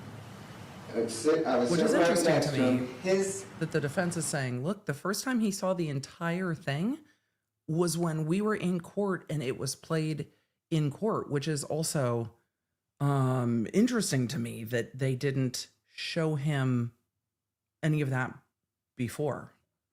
Reaction was very visceral. It was almost like he wanted to throw up. He called himself a monster. He did, Your Honor. That's me. I'm a monster. I can't believe that I did He didn't that. say that though in his I statement. did not mean to hurt that woman like that. I can't believe that I did that. That's what he said sitting in the same exact chair during trial. I believe he just, like he said, he doesn't have any specific He saw recollection red.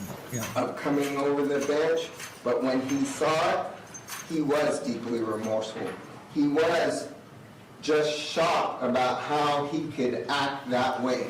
And I think, Your Honor, all that should be taken into consideration. And it He will be taken into understands consideration. a difficult position that you're in. We talked about this at length. I told him, there's just no way you're going to be granted probation in this matter. That's true. That was spelled out to him. Also, what was spelled out, there has to be a message that, you can't come flying over the bench because you didn't get the sentence that you wanted, or you're upset with the sentence. It has to be protection to your honor, it has to be protection to the prosecutors, it has to be protection to everyone in the courtroom. And so that message has to be sent, so we don't have the next Joe Schmo that gets upset and takes it out on court staff or anybody surrounding them. He understands that. And with that understanding, he knows that he has to do some time. What we're asking for, Your Honor, is a 4 to 11 year sentence. How we got to That's that probably going to be low. was a 2 to 5 on counts 1, 2, I don't think that's even close. 3, 4, and 5, all to run concurrent. Consecutive to that, and by statute, counts 6 and 7, we're asking for a 2 to 6.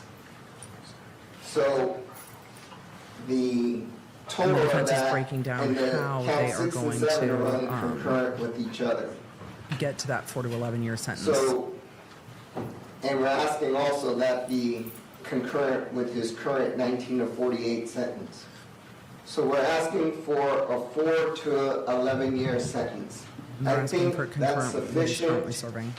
considering, number one, his mental illness that he was under, his inability throughout life to control his actions based upon that mental illness, the state and our failure to be able to recognize mental illness and what we should do in terms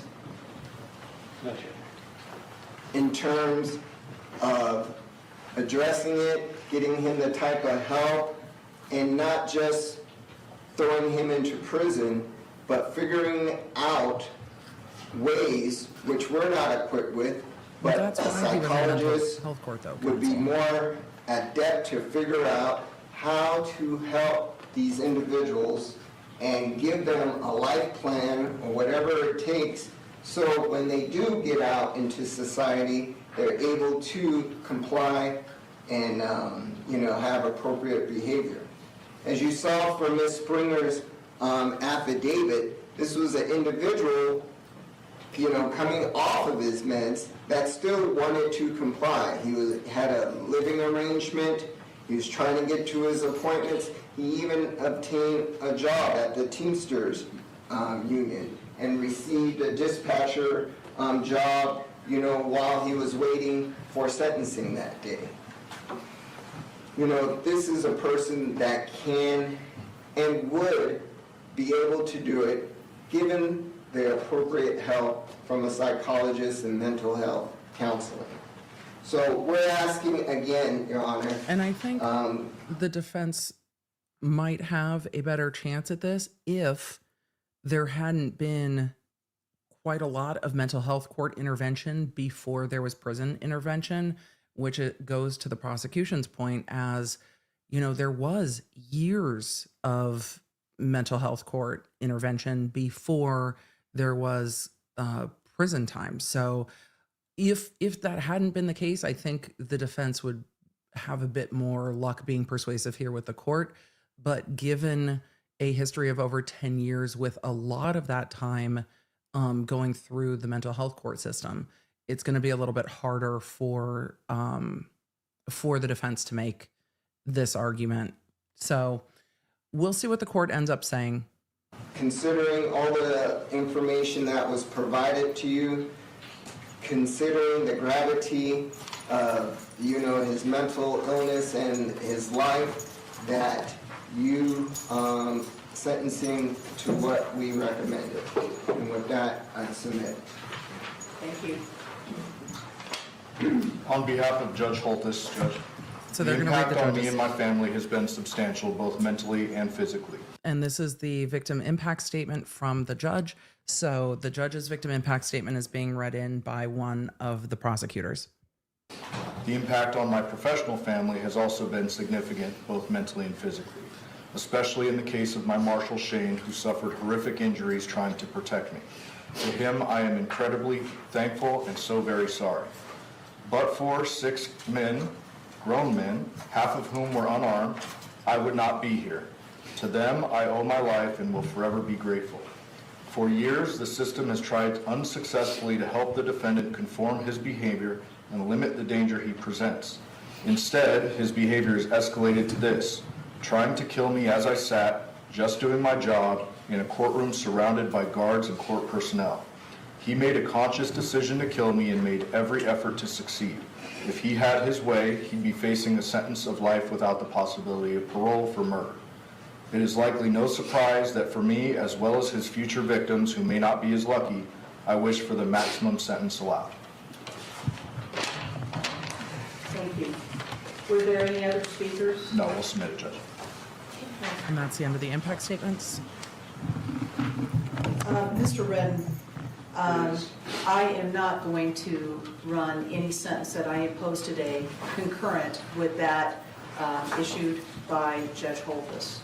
In my view, you committed separate crimes, and that results in separate sentences. Well, that's the beginning of So it's not sentencing. going to run concurrent to what she has previously issued.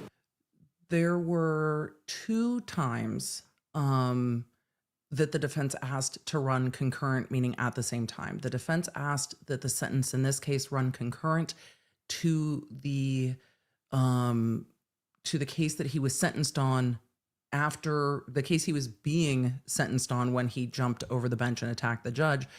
She is saying, I'm not going to run those things concurrent. That is a separate case. This is going to go consecutive after that. But the defense also asked to run the different counts concurrent because there are multiple victims here. So asking to run the counts within this this case concurrent to each other. So there were 2 times that the defense asked for them to be run concurrent. This judge, as she is getting into sentencing, is saying, I'm not running this concurrent with that other case. We're going to start with consecutive. So we will see what the judge sentences him to. As far as a sentence. All right. With respect to this sentence, first of all, there will be a $25 administrative assessment fee, a $3 DNA administrative fee. And Mr. Arnold, were you appointed or were you retained on? No, I actually did this case pro bono, Your Honor. Okay. So he's not There retained. will not be any DNA testing fee because frankly, given your history, it's already been taken. Your actions on that day, you know, it was not just retaliation or an attack upon Judge Holthus. It was also an attack on the judiciary. And I'm mindful of that. And while there is no question that you've got some mental illness issues, which is why you pled guilty but mentally ill. But there was no doubt by these doctors that you knew the difference between right and wrong, and you did what you did. So this is what I'm going to do with respect to the sentence.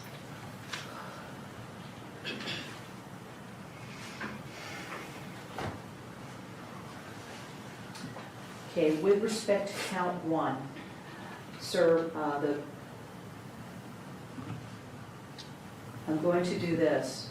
The minimum term that you would serve would be 8 years, and the maximum term will be 20 years.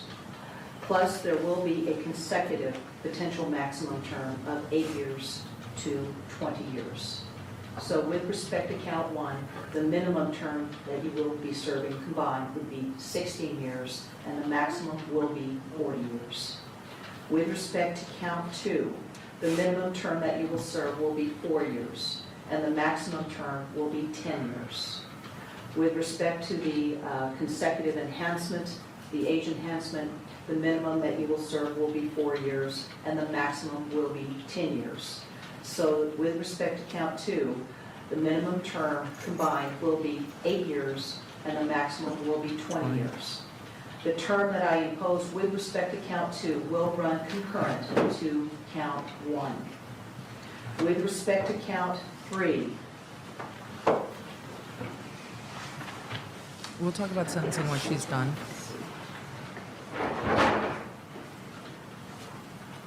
So with regard to count 1, It is a minimum of 16 years, maximum of 40 years. With regards to count 2, it's a minimum 8 years, maximum 20 years The concurrent. minimum term that you will serve will be 2 years. The maximum term will be 5 years.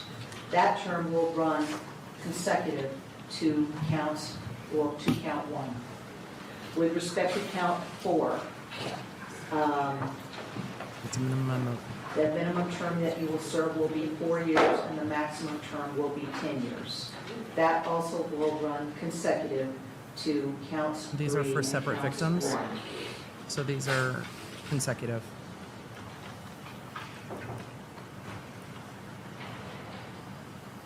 So it's With 16, respect to counts, it's 16 on count 1, minimum up to 40, and then that's going to be consecutive with the 2 years on count 3, and then the 4 years on count 4. Those are for separate victims, so it's consec for the separate victims. well, wait a minute, yeah, okay. With respects to counts 6 and 7, sir, the minimum term in both of those counts will be 4 years. The maximum term will be 10 years. However, those will run concurrent to each other, right? So I'm not following what your attorney has suggested. I am following what the state has suggested. Did I catch them all? I believe you skipped 5. With 5? She did, Oh, sorry about count that. 5.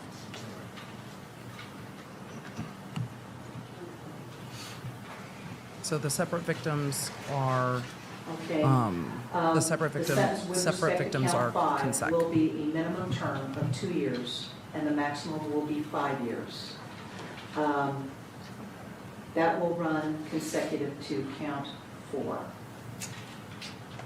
And then counts 6 and 7 are concurrent to each other, concurrent to, And consecutive to, well, wait a minute, that was, count 6 was with respect to Officer Redden, right? Officer Boo, you're on Officer 6 and 7. Boo. That will run consecutive to So count 6 is counts, the consec, other count counts. 7 is concurrent. Okay. I'm just trying to keep it straight, because I don't know if she's going to total it up. And I know that y'all are going to ask, so I want to be able to tell you. But I don't know if she's going to total it up for him. Yes, ma'am. Did you get all those? So with respect to count 6, it's to run consecutive to counts 1, 2, 3, 4, and 5. Yes. And then as Count far as 7's count concurrent. 7, it's to run concurrent to count 6. Correct. Thank you. Could you give me the advocate, please? When you get a chance, and you need that. Yes.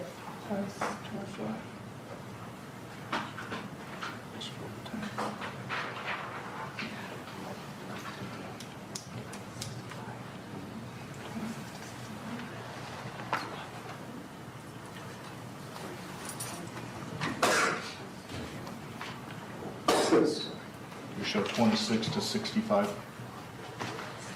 I'm going to verify. Mandolin asked a question about whether he was in custody. He wasn't, Amanda. I think one of the hard things about this case, and there are lots like them, because the criminal justice system is very intertwined with the mental health system, or lack thereof, in the U.S. And he had been in custody and had been receiving care, and there was a disruption in care when he was released from custody. So when he came back into court, he had been out of custody for a number of months when he came into court and then jumped on the judge. So he had been in custody and had been doing well, and then was out of custody. And his attorney had said, and he had said, he was having trouble getting in and getting an appointment and staying consistent with his medication. The prosecution has not said much about that, and said, he was out, so that's on him. However, it's also, if he can't get continuity of care, that can be very difficult with medication. So it's a very sad case. But the case is, the judge is sitting there going, you knew what you were doing. You knew that this was a problem. You knew what care you needed, and you had access to that care. So it's tough. And the judge is saying, and the other judge is saying, and I almost died. So there's that too. And 4 other victims were injured. So that's why the sentencing is going to be consecutive on the individual victims, but then the concurrents are within multiple crimes on similar victims. So that's why there are some consecutive and some concurrent. So it's a sad case.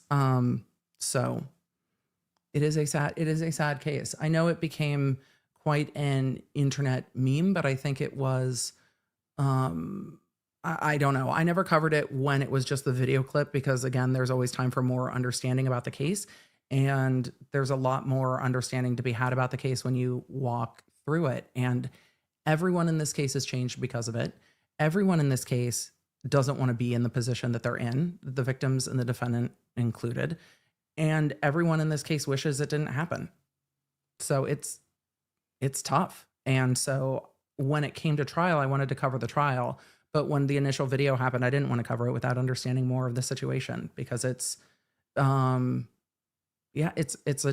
hard situation. But the prosecution did argue, look, the doctors evaluated him and did not find the same things that he is saying are true, but that is part of their sentencing memo. And the defense is saying, no, there are substantial issues here. And he was at one point deemed incompetent, at one point then restored to competency.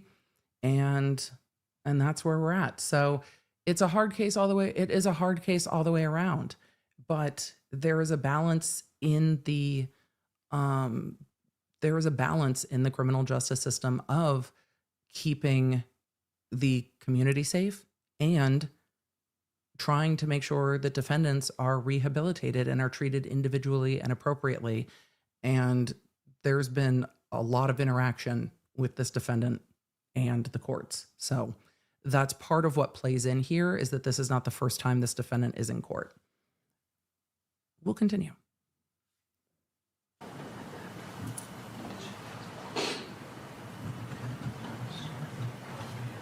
So for those of you that are like, this is sad, it is. It's incredibly sad.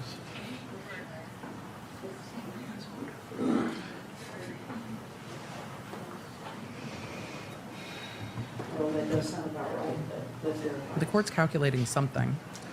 And Your Honor, as to the restitution? There will also be restitution to the victim. Thank you, Judge. I still keep coming up with 36 on the top. Maybe it's 24. So here. And they're talking about restitution. This, counts 1 and 2, that's 16. Yes. That's 8. And then 8 goes into 16.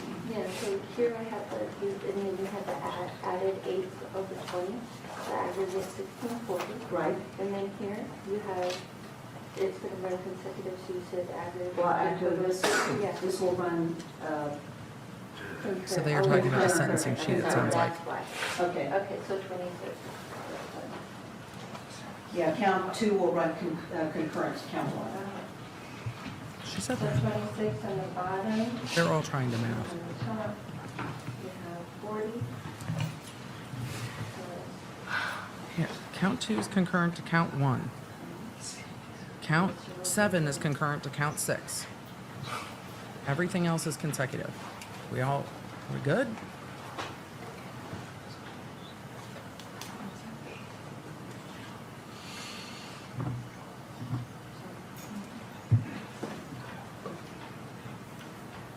How many months did you have on the bottom? 120? We have 26 years to 65 years aggregate.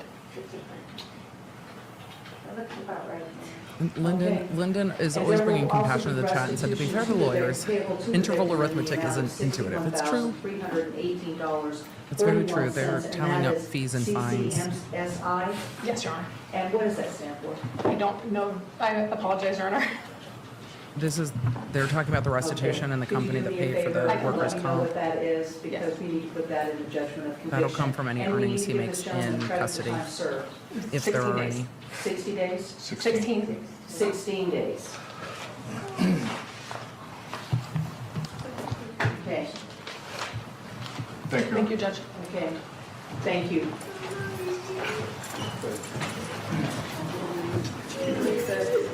How long did you get?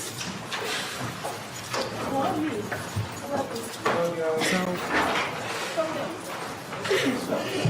with the ranges, and I will calculate those out. I'm going to turn this a little down as he's leaving court. But with the ranges, there is an option for him to be out in the future. I think I'm going to total those up, but they are not exorbitant ranges given the number of victims, the number of counts, and the number of injuries done to the number of victims, and given his record. They did not enhance his sentence for prior convictions, which can happen, and did not happen in this case. They sentenced him in the sentencing range for the counts in this case on their own, and not taking in any of his priors, which can also add on quite a lot of time depending on the jurisdiction, and they did not do that. So I'm just going through my notes, but the first count was 16 to 40 years is the range. So 16 years becomes the minimum.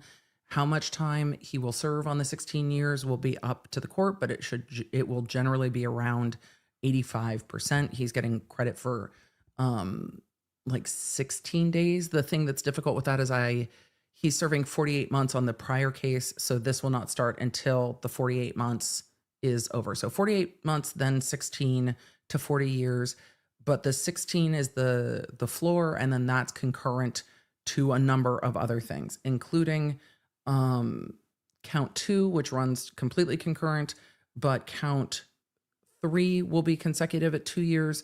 Count 4 will be consecutive with a minimum of 4 years, maximum of 10. Count 5 will be consecutive with a minimum of 2 years. So 4, 5, 6, 7, 8. So 8 on top of the 16. And then count 6 is a minimum of 4 years up to 10. That is added on. So 8, 9, so 10, so 28 minimum. And then the max I didn't calculate because it's lots more than that. So 20 plus or 40 plus 10 plus 10 plus 20. I didn't calculate the top of that, but I think that puts us right in the 26 to 28 minimum. So with that, the judge gave him just under 30 years of time plus restitution for the victims that were injured. That will come out of any earnings he makes in custody, books and things like that, sometimes not. So Tech Valley said Court TV posted 26 years. I think we were right in there. 26, 28, yeah. And then they posted the top at 65. I didn't calculate the maximum, but that's right. I think right where we got to 2, and that is consecutive to what he's serving now. So in that, like 20, I think she said he had 48 months on his case, but with that, if he is serving that at 85% time and is serving that in mental health treatment because of the way that he pled, there is an option or an opportunity for him to knock down some of that time. So with that, if he is being treated and taking classes in court, what have you, there is time for that to be knocked down. I don't remember exactly how old defendant Redden is, but he is not older. He is a younger guy. So I think given that amount of time, there is an opportunity for him to be out of custody at some point in the future. So we will see what happens in this case. He's 30. So yeah, Chad is saying he's 30, 31. So there is an opportunity there, different than like a Tom Girardi or a, defendants who are not as young, or defendants that get life and then period, like a Sarah Boone, who is just a life period. But I think since we covered the trial in a day, covering the sentencing is always important. Hearing the victim impact statements is important. Hearing the statements the defense makes to the court are important, and how the court looks at sentencing. Again, the defendant's entire history, both his criminal history and his life history, is taken into account by the judge. All of that was filed. Not a ton of that was argued, but all of that was filed with the court. So they have doctors' reports from numerous doctors. And that is the really the end of that case for us. But I thought that covering both is important. It's a sad case. It truly is. So I see that you guys are like, oh, there is there are a lot of these cases that you look at and you're like, this all could have been avoided. This all could have been avoided and should have been avoided. And it is life altering for the victims of the case who, you know, were just going to work. And that's tough. And it's hard for the defendant who was like, I was doing well when I was in custody. And then I got out of custody and was trying to get a job and I had a stable place to live. And then everything went off the rails. It's a hard case. So with all of that, I think it's important to cover, even though I know that it is difficult, and it is. So it's difficult. And I think that's, again, a lot of what we cover is difficult, especially when it comes to the criminal cases. So with all of it, it's hard. This case makes me incredibly sad, and it's hard. But again, there's a balance, because his brother-in-law is the person that he was in custody for attacking before, and his family members also have the right to be safe. So with all of that, it is difficult. But important. Now I feel like I'm just repeating myself. So with all of that, chat, I know it's hard, and it is not, well, it's not simple. It becomes a much more complex system, but what we saw is really the judge trying to take into consideration this defendant. And we saw that with the other judge too, who got attacked, listing through, this is what's going on. This is why we are trying to, why we are going to put him back in prison. That's what the judge was saying the last time. These are all the things that we have tried. And in trying all of those things, this is where we are, and those things haven't worked, and we are going to try it this way. So that's what the judge was saying when he just absolutely snapped on her, and could have killed her. And the judge said that in her statement. He could have killed me, and if he did, the only sentencing option would be life, and that's it. So it is, again, I think, important to cover cases, even when they are difficult, from beginning to end, because it rarely is simple. And I don't think we've seen a lot of cases in the criminal realm that are simple. Even in the civil realm, it's not simple. So with that, let me see if I can summarize that better than soliloquying, because that's me just repeating myself, and then answer some of your questions. But it's hard, and it's fair that it's hard, I think. But it, again, raises the questions of what all of this was avoidable. And that's tough. So let's see. I'm going to answer questions. Let me try to summarize that better, and because I just rambled. So, and then we'll go from there. So at the end of today, we went to Nevada for court to watch the sentencing of Mr. Redden, who you might have seen the trial of or clips of, because he was in court on a different matter and was being sentenced by the judge and flew across the courtroom and attacked the judge at the bench. The sentencing today was for that case of attacking the judge, injuring a number of the deputies, and spitting literally when he was being taken back into custody. So the sentencing today was for those cases. He was sentenced consecutively on the counts for the individual victims.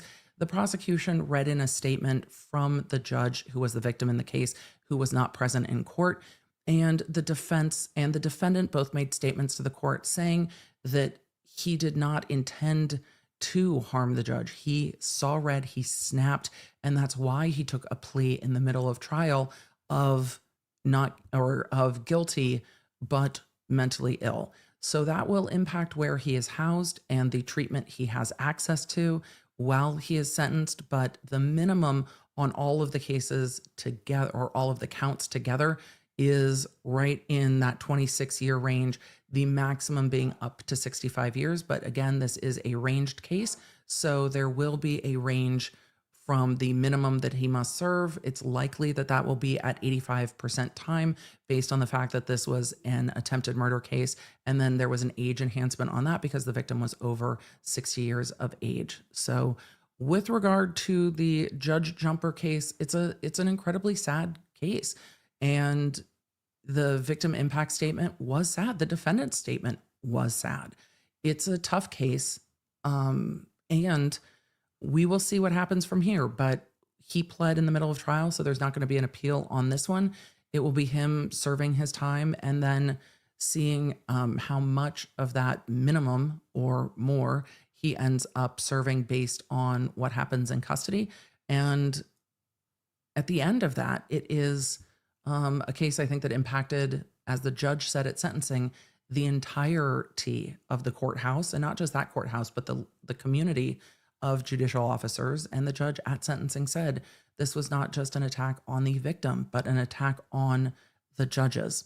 And it was clear that the judge was not going to run all of these counts concurrently or run them together, that they were going to be consecutive, but that there was going to be some time in that. And we also heard his lawyer say that he had taken this case pro bono and had thought it was important to step in and volunteer to take this case. He's also the attorney for Keefe D. So we have seen this attorney in court in Nevada before. And with that, let's get back to all of your questions, because there are questions. So let us do that. All right, Law Nerds, it's good to see you. I know it's a hard case. And the criminal cases are draining, but I really think it's important to cover all sides of it. And I think there's room to have conversations about the difficult stuff. And it is difficult, because if the mental health reports had come back differently, this probably would have been prosecuted differently. And it came back saying, no, he was not mentally ill at the time that the crime happened in a way that negated his intent that he formed for the crime. And that is really the heart of it. So it's a difficult, I've said that a million times, but it's a difficult one. And it makes me incredibly sad.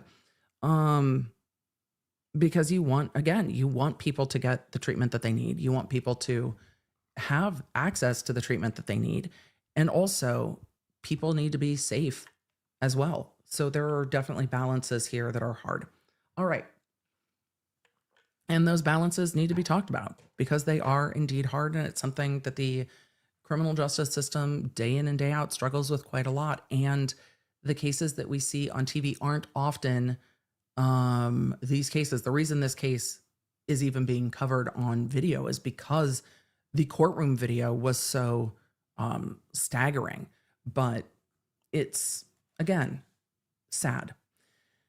So let's get to all of your questions, Law Nerds. It's really good to see you. I know we've gone the whole gambit today of cases, and that's what it is, the whole gambit of cases. Kimberly Rudd, 2 years. Thank you for the awesome community. This community is fantastic. And it's hard to balance the hard things, and the law is not the vehicle to handle everything. The law can only handle what it can handle. And so it's that balance is really difficult. And it comes into stark contrast in criminal court of all of those balances. And that's one of the things we see with this case. It is that stark balancing of how you handle keeping people safe and people's actions, and the circumstances that very much contribute to all of it. So not easy at all. Sarah Back to Basics asked, will I cover the Luigi Mangione case, whatever that happens? I don't know. I have a lot of questions, so I don't know yet. Yeah, I don't know. Not at the moment, because breaking news is not my favorite, and I have a lot of questions, so not yet. But we'll see. There are so many cases coming up. We'll see. BGOG said, wait, literal money laundering. With Donna Adelson, literal money laundering. And it's, it's also why some of the cases like Corey Richens can almost be easier to cover. They are sad, but that case was incredibly premeditated, and you're looking at the actions and the searches and the Google searches and all of the rest of it, and you're like, what in the world is happening here? Incredibly sad case for the victim, for the victim's kids. But when you're also looking at the defendant, you're like, oh, what? You're journaling about how to do this better. That's a choice. So it's a little bit of a different thing. Oh, my chat just crashed. That's rude. Music to My Soul said, who decides whether he serves the minimum of each range or more, since it's based on his conduct in custody? Most of the time is based on their conduct in custody and the parole board or the Bureau of Prisons, depending on what they call it in Nevada, but the Bureau of Prisons. And it will, his behavior in custody will be part of that, and the programs he's in will be part of that. So that will be determined by Bureau of Prisons parole, because there is room for that. CW said, love this channel. Thank you, CW. It's good to see you. Smurf Anna said he needs treatment. Agreed. Could talk about this for days. Worked in a psych hospital, attacked by a patient. 9 scouts saved. Oh, Smurf Anna, that's tough. Migraine, spine problems, memory word problems because of a TBI attacker. Spent more time in jail than out. It's really tough. And yes, that you also should be safe going to work, which is hard, and have a lifetime of migraine, spine problems, memory and word problems, and TBI. And it's tough. Thank you for the work that you do. And yes, absolutely needs treatment, and will get treatment in custody, and was getting treatment in custody. It is hard. Redondo Beach asked, how is it not a conflict for this county to charge and to try him? Different judges charged him. I don't know if his attorney ever, or different judges tried him, different prosecutors charged him. I don't know if they ever asked for it to move. So it wouldn't be really a conflict to anyone other than the defense attorney. All the witnesses are there in the county, so there's not really a reason to move it, because the judges can separate it, and they weren't there. So if that helps, but not a conflict in the way that like defense attorneys are conflicted in handling cases. That defense attorney conflict is different than whether or not there is intermingling.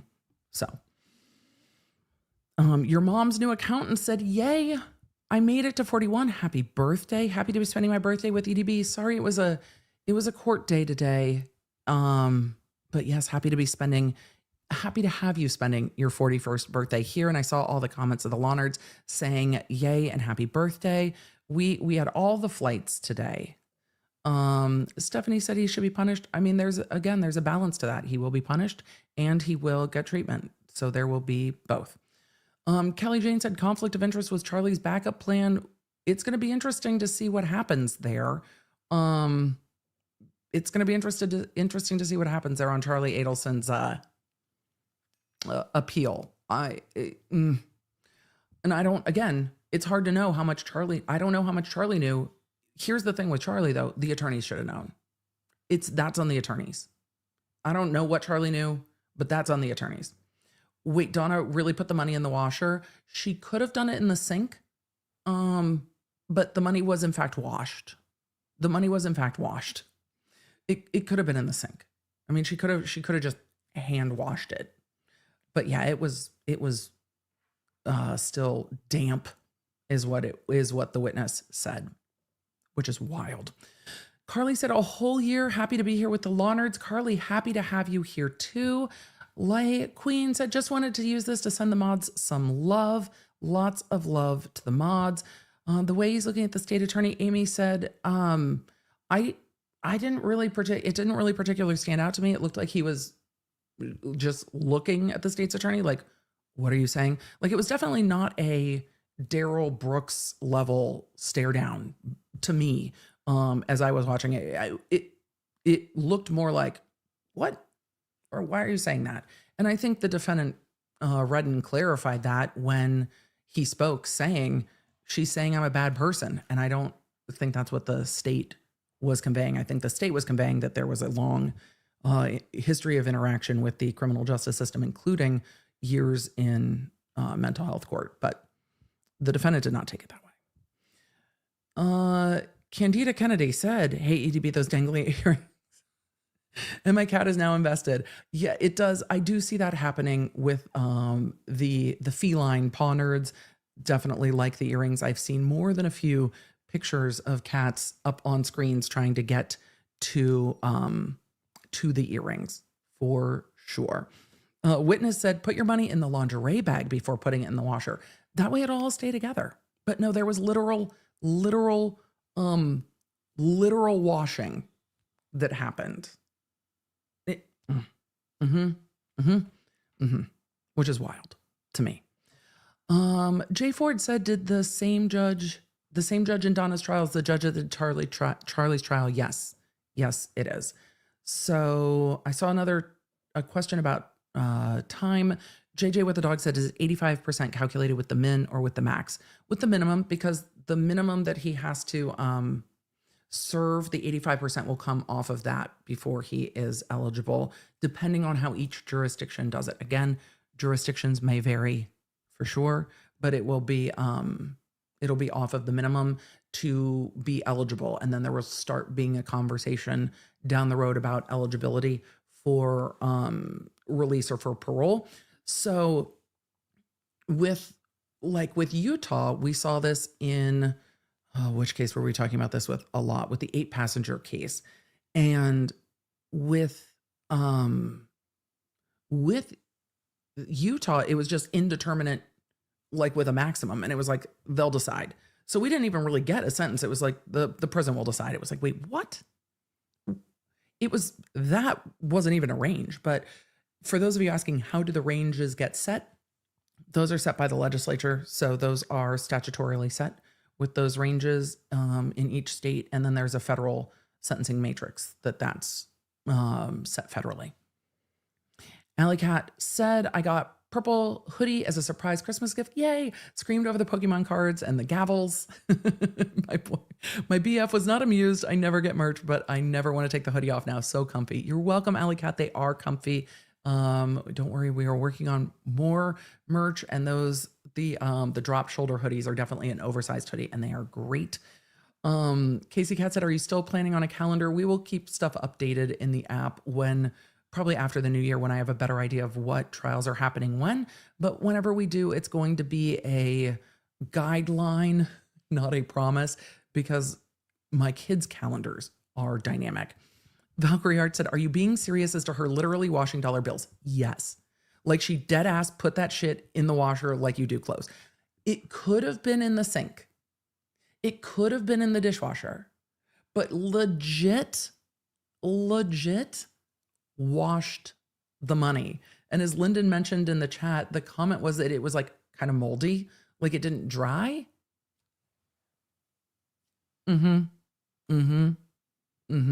Like, yes, actually tried to wash it.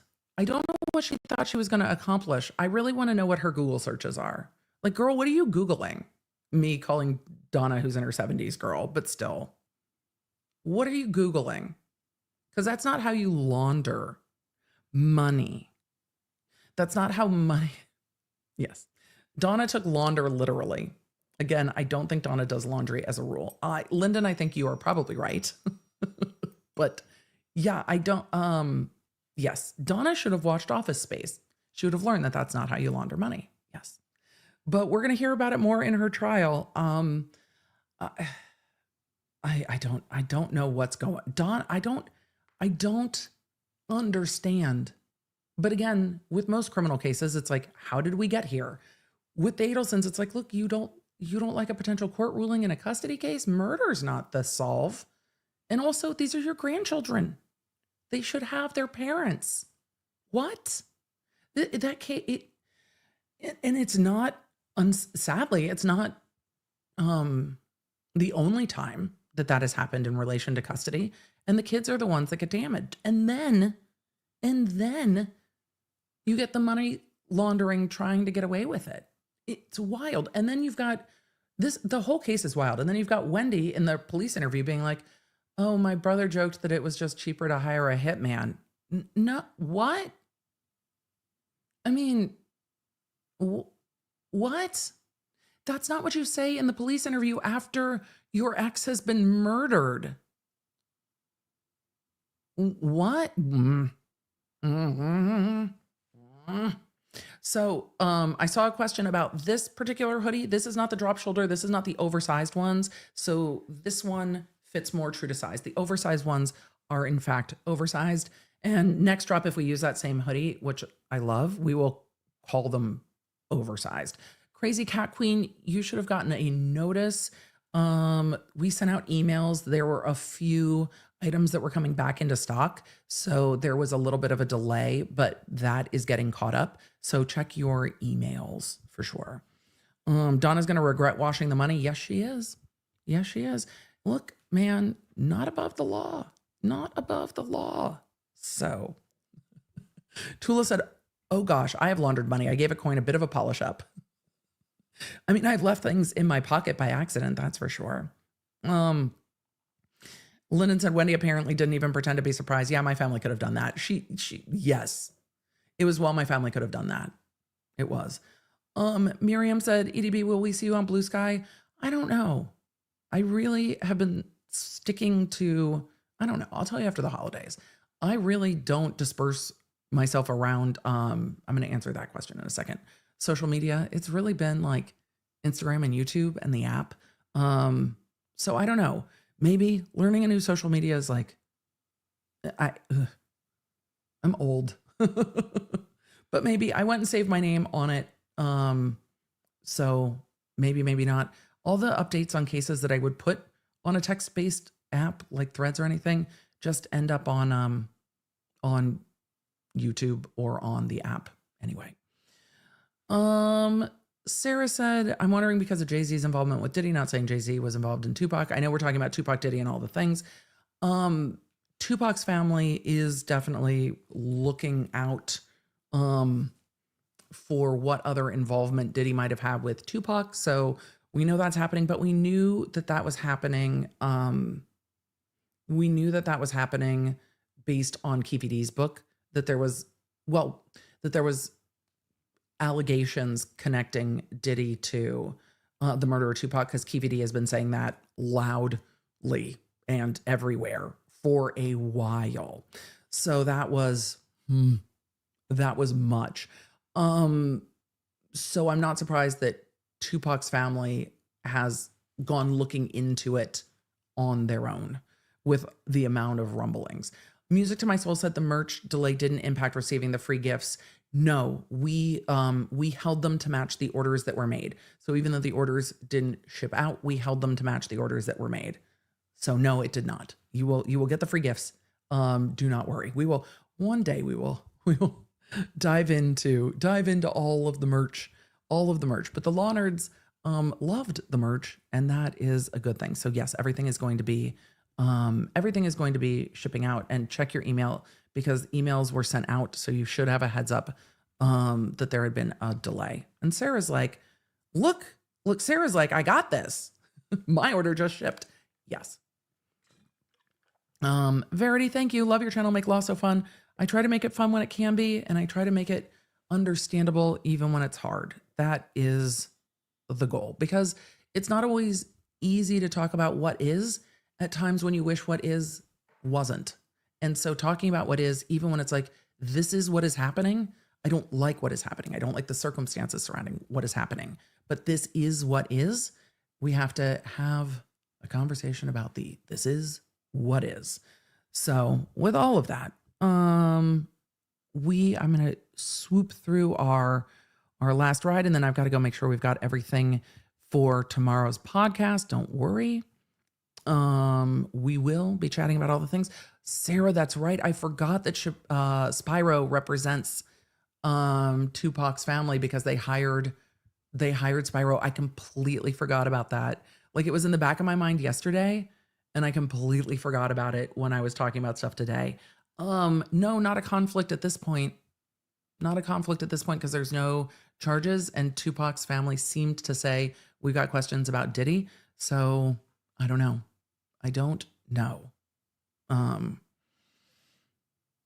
So I don't know. Yeah, I don't know. I don't know where it would be, but Spyro is everywhere at the moment. Lone Star Living said, FYI, laundry rule number 1, any money found in the wash is now mine, which is very fair. Miriam said Eminem can tell him. I mean, probably in 50. I want to know what Keefe D has said behind the scene. Like, I know what Keefe D said in the book. I know that, but I'm curious what Keefe D has said behind the scenes. That's what I want to know. Andrea B, yes, Spyro also was involved in the Mr. Beast investigation. That's the attorney that was hired to do the internal investigation for Mr. Beast. Yep. And Alec Baldwin, it's like and. Cleopatra said, did Judge Bev ever rule on Karen Reed's parents' phones records? Did I miss it? It was in QuickBits. And she did, and she denied it. So it was in QuickBits. Carly said, what did the cover of the book look like? I have it somewhere, but I don't have a visual memory, so I can't tell you. But it's Compton Street Legend is the name of the book. So that. Mama Bear of One said, thank you for keeping me company today. Now that kiddo is home, it's back to the scholarship and college looking grind, which is very stressful. Yes, Mama Bear, that is very stressful. Sorry that everybody is sick. People, it's just that time of year. People at our house were sick last year. It's wild. Carla said, when is Keefe D's trial now? March, but it's been awfully quiet. Like, it's been awfully quiet. So we'll see. I have questions about what conversations may or may not be happening in that case. So we'll see. I'm keeping an eye on it, but we'll see. What else? I think we got to questions. So yeah, I think I got to all of our questions. If you guys do have questions about merch, check your email. Because emails went out for the handful of orders that got delayed. I know that more shipping notifications went out today because the one thing that had been out of stock is back in stock. So double check those. If not, there is a link at the bottom of the Lawnerd shop if you need to reach out, and you'll see the link there. So reach out at the link. And with that, we are going to have a podcast tomorrow. So I will be in the chat. We will be back on Thursday. There are so many things happening. We'll cover something Thursday. I'm not going to tell you what, because I don't know yet. I'll figure it out. We'll see where the chips fall at the end of Wednesday before we decide what we're covering Thursday, but we'll be back at normal times on Thursday at 11 a.m. So make sure you have the Lawnerd app so we can be back all together and you get a notification. And when schedule changes, make sure that you have the app so that you get notifications. I sent out a message last night and then today. So I will be live with you tomorrow at 11 a.m.